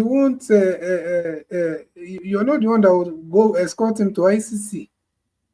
So someone like that, because it can go two ways. It can either work or it can backfire. So the thing is that democracy is for the people, by the people. So it is the people that have the ultimate say. They are the one to decide that they are tired, they are the one to come outside, they are the one to make their voice heard. Yes, and at the same time, you should know, you understand, we should be able to look at the political climate or the geopolitical climate of our country at that point, whereby these people were hijacking protests, they're turning it into violent protests. We know they were doing. We saw those videos where you know, those SUVs were pulling up and dropping off hoodlums. We saw it. Those videos, they were circulating online. They were dropping off thugs in the protests to make sure that they cause chaos, they steal, they attack people, so that, and when they do that, the police or the security forces, whoever, they you know, they will have to stop that protest by any means. And in that process, you know how many young people, innocent young people that went there for peaceful protest, you know how many of them will be harmed in that process. So it's easy to just say Peter Obi, Peter Obi. Peter Obi did the best thing he could do. Just why sometimes also when I hear some people talk about Jonathan, why did he not do a giddy for the northern, politicians? Why did he not do this and that? Do this and that, do this and that. It can only happen if everybody, majority of the people, or even his own people, if they backed him up. They don't have to be violent, but they could have just used their voice. Round up, round up. Yes, yes. So they don't have to be violent. They could have just used their voice, come out. The word, our words is very, information is what these people fear the most. So having said all that, even someone like, even the president, no matter how he got in, you see, to be honest with you, uh, as much as I don't support, and as much as we know it's very wrong the way they got in and all that, if they can do reforms, if you look at a state like Enugu, for example, the governor is doing fantastically well. It's almost a two-horse race between him and Alex Oti.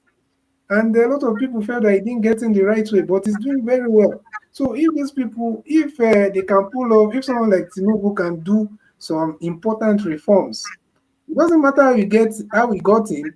If he can do the things that a lot of Nigerians are looking for him to do, even restructure the country Thank and you. bring back all those things, then Thank you. we'll move forward. Thank you. All right, thank you.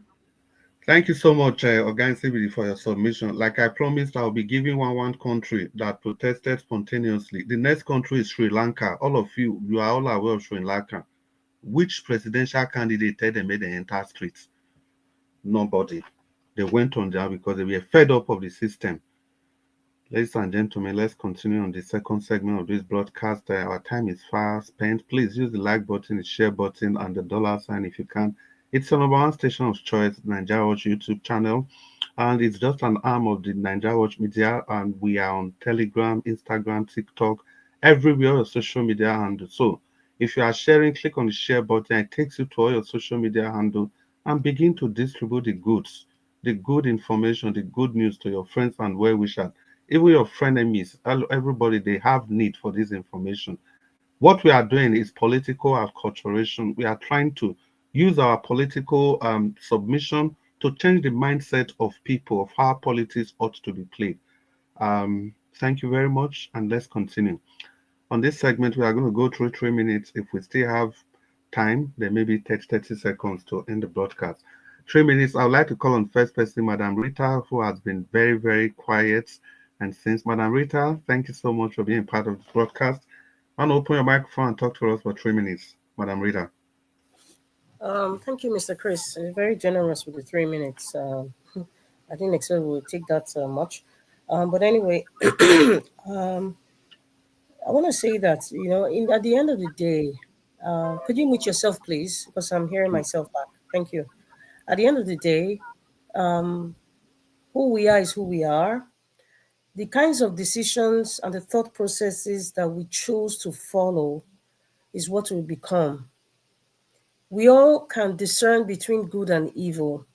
We all understand what corruption is. We all understand um, that any decision that we take today, it might also affect us tomorrow. So therefore, whatever it is Peter Obi is going through, he already understands the system. And like he told us, he's prepared for whatever the outcome is. I think Peter Obi has done so well for Nigeria. I think Peter Obi has done so well. There's no doubt about it. He has given himself, his time, his resources to Nigeria. And it might not be enough for some people. That's okay, because nobody is 100%. However, looking at Nigeria today and what we have played out, the kinds of characters that we have playing in the political space, none of them has been inspirational, motivational like Peter Obi. That's a fact. None so far. So it's even hard to go back to Mr. Elvis' question, which big politician today is showing their full support for Peter Obi, full chest. It's even hard for me to even pick any big politician today, aside Ahmed Dati. I don't even consider Ahmed Dati as a big politician. Fine, he's sort of influential, in some way, by virtue of his family as well. But we're talking about big shot politicians, people who have really played the cards out there. If we need to even pick any of them, are they in the same? Are they as inspirational and open as Peter Obi? I don't think so. So it's even hard to pick one. If we even need to even pick one, just because of political gain, that's why we're picking them. It's not like maybe we think or we feel that they have something to offer Nigeria. I don't think so. So, at the end of the day, we all can discern between good and evil. If you feel that Peter Obi is not good enough, that's fine. Find somebody. I believe, I've said it in this panel before, I believe that the likes of Dele Farotimi and Peter Obi, they are not the one that would liberate Nigeria from the shackles of this corrupt entity. They are not. They are tools that God is using to open our minds, because God knows the psyche of Nigeria is completely messed up now. They are just Madam tools. Rita, round Yes, up, please. yeah. So the person that is going to liberate Nigeria, that's going to bail the cat. Let me use the word now, because nobody wants to bail the cat per se, except Peter Obi that has brought himself. We don't know the person yet. But however, Peter Obi and the likes of Dele Farotimi should continue, and we should support them. Thank you very much. Yeah, thank you, Madam Rita. Like I promised, France, they protested for years. Just of recent, they protested 2018, 2019, 2022, up to 2023. The protest was heavy. No politician sent them. Well, let's continue on the broadcast. After the next person, I'll give another country again. I think the next person will be Madam Patricia. Madam Patricia, Yes, it's me. I'm here. I'm here. okay, Thank please you. give us your 3 minutes final submission. Thank you. Okay. Okay. Thank you so much again, Mr. Chris. I stand by my words and I say that your your comparison does not hold water. And I'll give you the reason why. The reason why I say they don't hold, what you are saying now, what you are bringing that does not hold water is because number one, the people of Kenya, it was not about election matter that brought them out. Even though if you are saying that they had tax bill, also the people of Sri Lanka also it's not about Sri Lankan people giving somebody their mandate to say go and represent us. It was the incumbent president or minister that was trying to impose other influence on them. Okay, so all the things you are giving now is not in the same category from where we to where we are. It's a different scenario altogether. Now,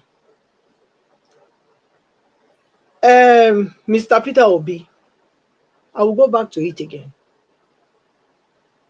You said, or Nigerians are saying, those that think like you too, are saying that Nigerians could have come out. Yeah, I disagree with you. Because why? If Nigerians could have come out by themselves, they would have not need Mr. Peter Obi to represent them. They came out in Mr. Peter Obi. So, when they came out in Mr. Peter Obi, since Mr. Peter Obi, if he had calculated the cost, listen, nobody go to a war without not calculating what it will cost you. Unless you are not a right thinking person. If you are a right thinking person, you're supposed to calculate the cost before you even come out and let Nigeria put their trust in you, their hope in you. You're supposed to have calculated the cost. To my own observation now, or what is showing to everybody now is that he did not even calculate the cost. He didn't. Because if he did, the next thing he would have done after those shenanigans was for him to shut up. Please, can somebody mute? I'm speaking. Yes, thank you. For him to shut up, he would have shut up. Don't say anything. Let Nigeria take the bull by the horn and ride it, and let him see whether Nigeria would have not come out. So for anybody to tell me that, he didn't do anything, they could have come out, why did he speak? He should have kept quiet and see. Nigerians are not stupid. They know that if you don't talk, it means go. They would have went out. So nobody is coming here to bombard me with all this psychology or whatever. Listen, he failed. Whether you like it or not, you can take it to anywhere. Not for me. And many Nigerians, I know many Nigerians are of this opinion too. Because listen, if somebody can mute, please, you are disturbing my ears. Before you come out, before you go No, for a Madam walk, Patricia. you're supposed to calculate your cost. You're Madam supposed to Patricia, calculate. Are you the one? Okay. They're supposed to calculate. He's supposed to calculate his cost. He didn't. And now they touch him. He's crying out. They're touching his family. They're touching his. So it's not fighting for Nigeria. It's fighting for himself. That's my own conclusion. Because why should he cry now? Now he's telling us he's ready to take anything now. Why could he not take it before? Please, let's leave it like that. I don't want to even get involved in this discussion anymore. But I've given my own opinion. Thank you. Yeah, well, thank you, Madam Patricia. It's Nigeria. Everybody is free and entitled to their opinion, but I still beg to disagree with you. I want to call the next country, and that would be Chile. It was just an increase in transport fare, not even general transport, subway, and the whole of Chile went into eruption. No politician called the people out. The people felt that it was their duty to do that. Well, let's continue on the broadcast. The next person will be Abdul Malik. After Abdul Malik, I'll yet give another country. Abdul Malik, 3 minutes. Yeah, good evening once again, Mr. Chris. Nigeria is not because of one or two things. You see, it's not only by reclaiming mandate people came out for. Like many things go wrong in Nigeria today that people need to come out to protest without be told, without nobody tell them to come out. They need to do it. They should, because the country is bleeding. Just take a look. How can from 45,000 bag of rice it jump to 104 times 3? They did not come out. Money dollar to naira was 800, 700 to 800 naira. But it jumped out when this government came. It jumped out to 1,700 to 1,700 to 1,800. Times 3, nobody came out. Fuel price was how much? 700, 400, I mean, 3 something. But it jumped out to 1,000 naira, now 1,100, 100. Nobody came out. Those are the things. They need to come out and protest so that the government will hear their voice. But nobody came out. The things are increasing. Commodity in market, the same thing. Okay, how can the government know their feeling? They know what they are passing through. Because those government, they are not feeling the same thing like them. Yeah, they are okay because they are stealing money to survive themselves in the country. Money that are made for other people. But one person will steal the money. Yeah, they need to come out to do the necessary thing, not till they wait for somebody to tell them to come out. Yeah, it's not you cannot, you are not, don't kid me. I'm not a child. I voted for you, I volunteered, voted for you, okay, right. They stole the mandate. You don't need to wait for me to tell you to come out. Yeah, because I'm the one that voted for you. I did not force you to vote for me. Because you know I am good, right? Okay, they stole the mandate. Please come out. I will not. No need for me to tell you. Without being told, you need to come out by yourself. Yeah, to claim the mandate for the one that you voted for. You have the right. According to do I make it, for instance, those state pastime, which is a Obasanjo regime, right? Yeah, they stole the mandate of Oshomori, and people voted for him. What happened? After 1 year, 6 months, they claimed the mandate for him because people came out. Oshomori did not tell them to come out because they voted for him. That is an example. Nigeria made a mistake, that aspect. I did not blame Peter Obi because he was thinking that the judiciary would do the right thing as he did before in Anambra State. 2 times, he reclaimed his mandate back. The problem we are facing today in Nigeria is bigger than everybody. We need to come together and fight the problem, not only one person. Thank you, Abdul Malik. Yeah, thank you very much, Mr. Chris. Yes, thank you, Abdul Malik. I think thank you for your submission. I Okay, make Madam I ask Patricia. Oga Malik. You know, someone tell the people not to worry. He's going to court. He will claim his money back. Did he tell them to calm down? Who Be was They honest. were not on the streets. They were not on the street before he told them to come down. They were not on the streets. Okay, Come again, Mr. Madam Patricia. Patricia, I was going to Mr. jump in on Patricia, that Mr. Chris, wait. Mr. Patricia, quickly. come again. I did not hear you. Oga Chris, you can ask Yes, him the ma'am. question. I think you heard me. Abdul Malik, you say whether the Oshomole tell the people may they not come out Now Shomole Oshomori did not tell them to come out. They come out by themselves. Okay, They now let's volunteer. Now, did he tell them not to come out? It's a He did simple not tell them. question. Well, I know he did not tell them anything. He did not tell them not to That's what come I'm out. saying now. Wait, I'm That's what I'm saying. coming. Let me answer Oh, you. Let me wow. answer you. He did not tell them to come out. He did not tell them to come out. He just Azuma, Okay, quiet. that explains my reason, okay, okay, grievance. Leave it like that. okay. Okay, let's leave it like that. Let's continue. If there's time, I will expatiate further on that to Shomole's issue. The next country, Belarus, just 2020, yeah. Now rigging, the same presidential rigging. The people they don't even know who be the presidential candidate we want commitment. Now so they enter street. Belarus, neighbor of what they call them, Russia. In short, Belarus, that name in Danish is Vid Rusland, meaning white Russia. As deadly as that place is, they come out protest for streets. If you don't know, Belarus, the Danish name is White Russia, Vid Rusland. 2020, yeah, not be 1968. The next person, Padua, 3 minutes, quickly. Thank you. Well, let me say this. If that people were on the street before Peter Obi were telling them to calm down, that would have been different something. A moment Edo people hear that Oshomole, their vote was taken to another person, the whole street were filled up. So the Nigeria heard that their vote was taken to another person, but they did not come out.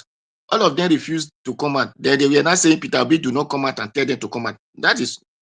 So would you expect Peter Obi to come and tell them to come out? No, they would have come out and see Peter Obi will tell them not to do that. So that is for that.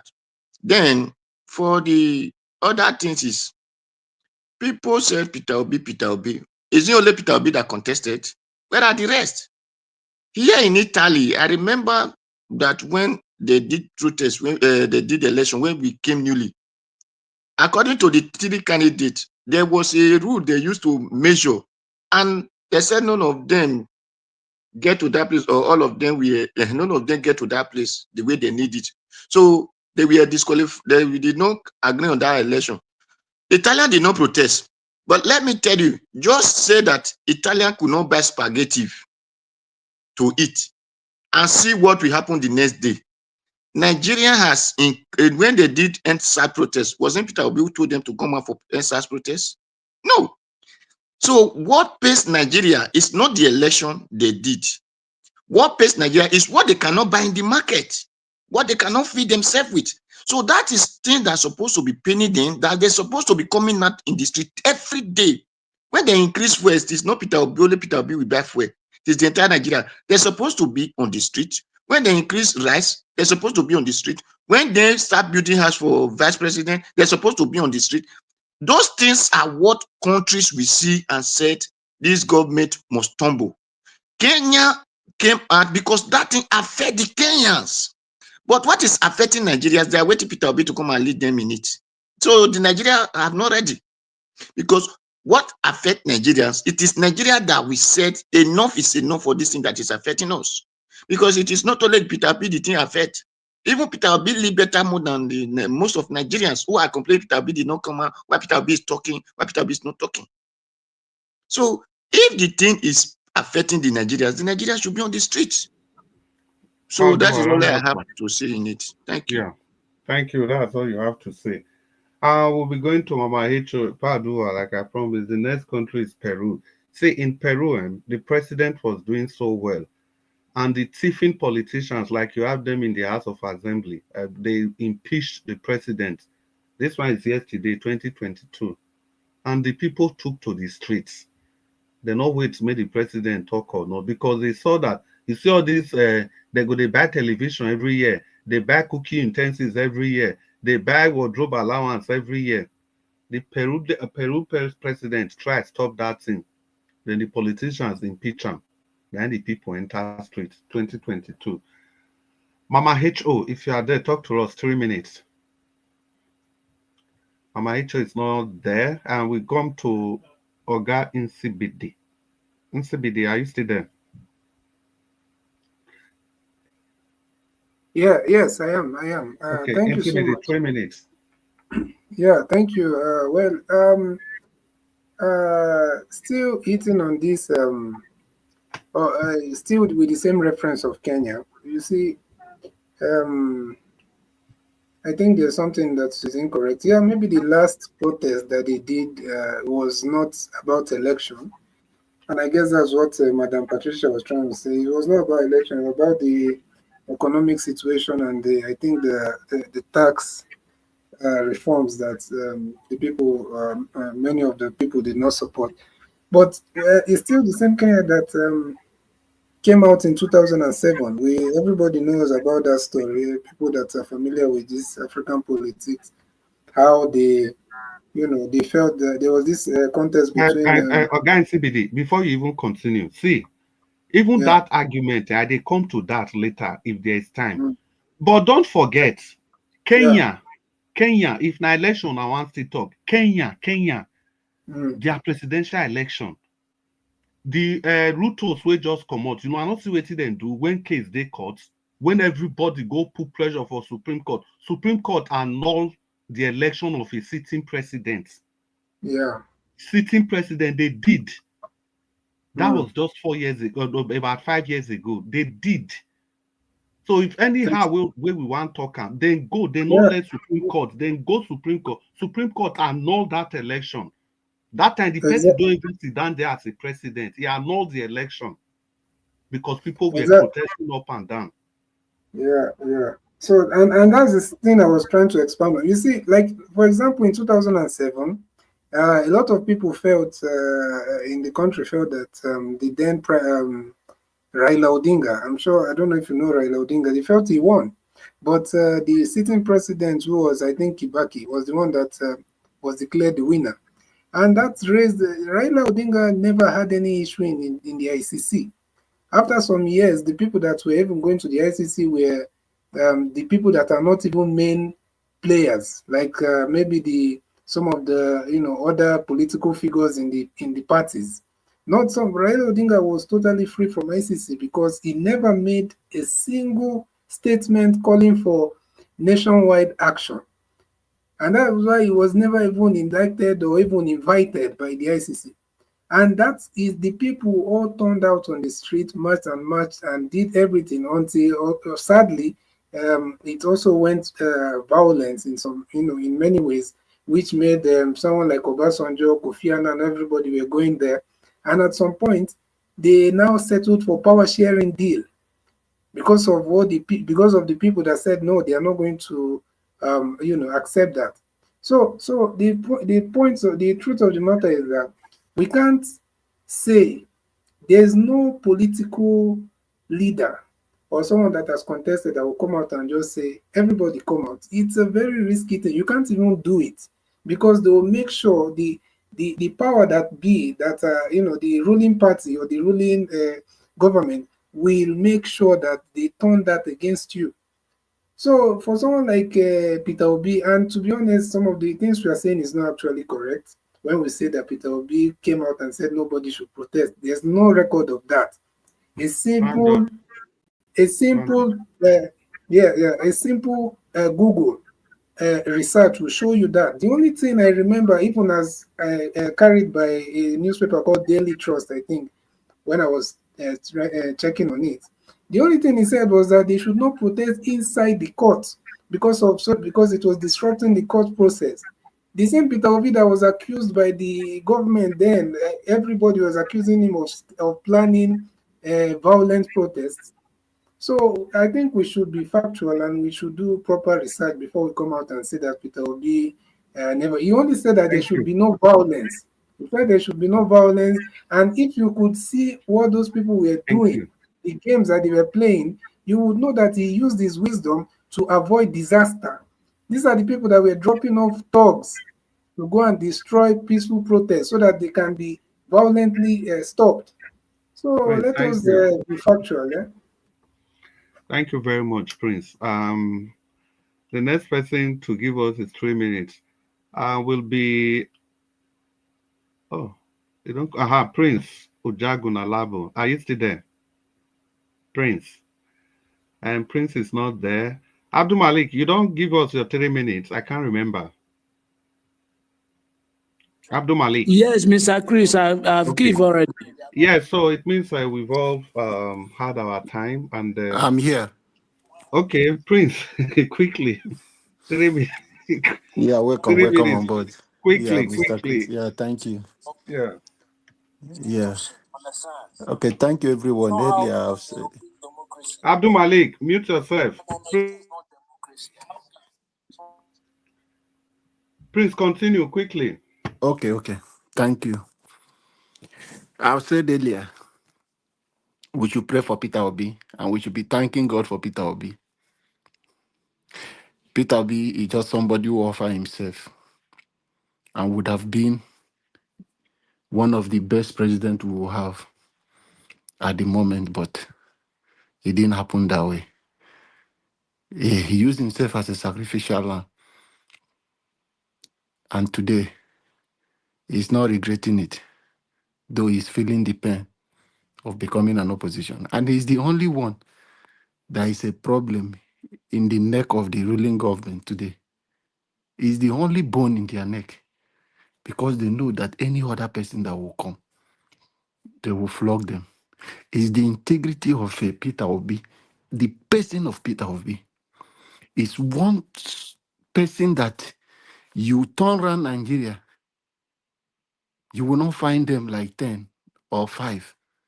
Though some people are there, they have not gotten the opportunity to say, okay, we have served as a governor, for people to compare them to say, okay, you have hold public office. We are not saying there are no people of integrity, but we are talking of those who will sit on top of billions and will not stand their hands.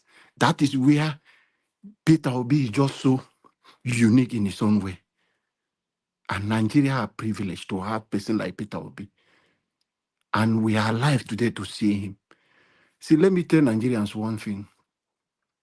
If Peter Obi is no more today, Peter Obi will be a place people will go to visit wherever he say he grows and he passed on. Today, people will visit his grave, visit wherever he is when he grow old, and visit his ancestors because of the kind of person he is. It will be a person of history, and Nigeria will never forget this kind of a person. So we should continue to pray for him for volunteering to bail the cat on behalf of 200 and something million people in Nigeria. We should give him every support we want to give and stop all this. He did not tell us to go. He's not the one to send you to go and do. He has done his own way. He said he wants to take the legal way. He Prince, has done that. You, please round up. Nigeria, you have the power to do anything you want to do. He did Round not up. stop you. He did not come to the street and tell you, no, people should not do anything for. But we believe this time around, they will never try that mess. That is why I'm calling for electoral reform, and we should start it now to build a better Nigeria we want. God Thank bless you, us Prince. all. Thank you. And God bless you too. And ladies and gentlemen, and that and does it for today. We've come to the end of this broadcast, but like I promised, the last country, I purposely kept it for the last, is Mozambique. Today, Mozambique is a neighbor of South Africa. They are protesting because of what happened in their presidential election. Mozambique is on protest. Now, if we are even talking about the other issues, is not political issues. Yes, that's exactly the point. That is exactly the point. The point is that Nigerians don't protest. That is exactly the point. They don't protest. They don't protest. So many other things are affecting their life. They are not doing anything about it. That is exactly the point. It doesn't have to be politics. It doesn't have to be Peter They Obi. are busy doing farm bases Yes, it for the doesn't have to be celebrities. Peter Obi. And now let's put the final nail on the coffin. Ladies and gentlemen, that same speech that people are referring to, let's see what was actually said on that speech. And lastly, between the time Mahmoud declared Tinubu the winner and the time Peter Obi made that speech, how long was it? What did the people do in that interval? What did they do in that interval before Peter Obi make that speech and at the time when they declare Tinubu the winner? As all of us wake up in the morning, they don't declare Tinubu. Then, from that time till when Peter Obi come make that speech where they talk, what thing the people do? What did they do that Peter Obi now come out to tell them to stop? Were they doing anything that Peter Obi tell them to stop? The answer is no. And that speech, let's bring it out for analysis. Let's see where it tell them say they no protest. As for the Edo State election, the Oshomole protest, that one will be for tomorrow. We will expatiate on what happened in that protest where those Edo people do will Oshomole retrieve a mandate. Ladies and gentlemen, before we go, I would like to give Madam Patricia. No. The last minute is for Madam Patricia so that she can respond if she has anything to say. It will not be fair. Madam Patricia, are you there? Do you have anything to say? Because you are the one holding a contrary I view. don't answer you anymore since you decided that, that's fine. For me, I've said what I've said and I'm not repentant. All I've said is what I believe, and that is what I know that many Nigerians believe. So I'm okay with it. I don't need to defend anything. Yeah, thank you very much. In fairness, it's good to come back to because you hold a contrary view. So it's not just good to finish talking everything and allow it to go like that. I like your position, even if you want to stand alone, stand for what you believe on. And thank you so much, everybody, for being Another thing I want to talk about. No. You don't finish. So thank you so much for being. Not be that matter I want to talk, but it's okay. No, it's finished. It's finished. Keep it for tomorrow. Thank you so much for being a part of this broadcast, ladies and gentlemen. Our time is fast spent. Permit me to invite Mr. Nanjawash to come and bring the broadcast to a final conclusion. But if he's not there, it's going to be good night from all of us. But before that, I want to say thank you so much, Mommy Diaspora, for being the bedrock, for being the foundation which this broadcast is built upon. Thank you so much. Mr. Nanjawash, please. Your attention is needed. If you are not there, ladies and gentlemen, boys and girls, the boys and girls are still awake. I want to say good night, and we expect to see all of you tomorrow. But before you go, use the like, the share button, and the dollar sign if you can. And thank you so much, and God bless you. All right. Thank you very much, Chris. God bless you, sir. Thank you very much for everyone for your time this evening. This was a wonderful broadcast. I was listening to everybody.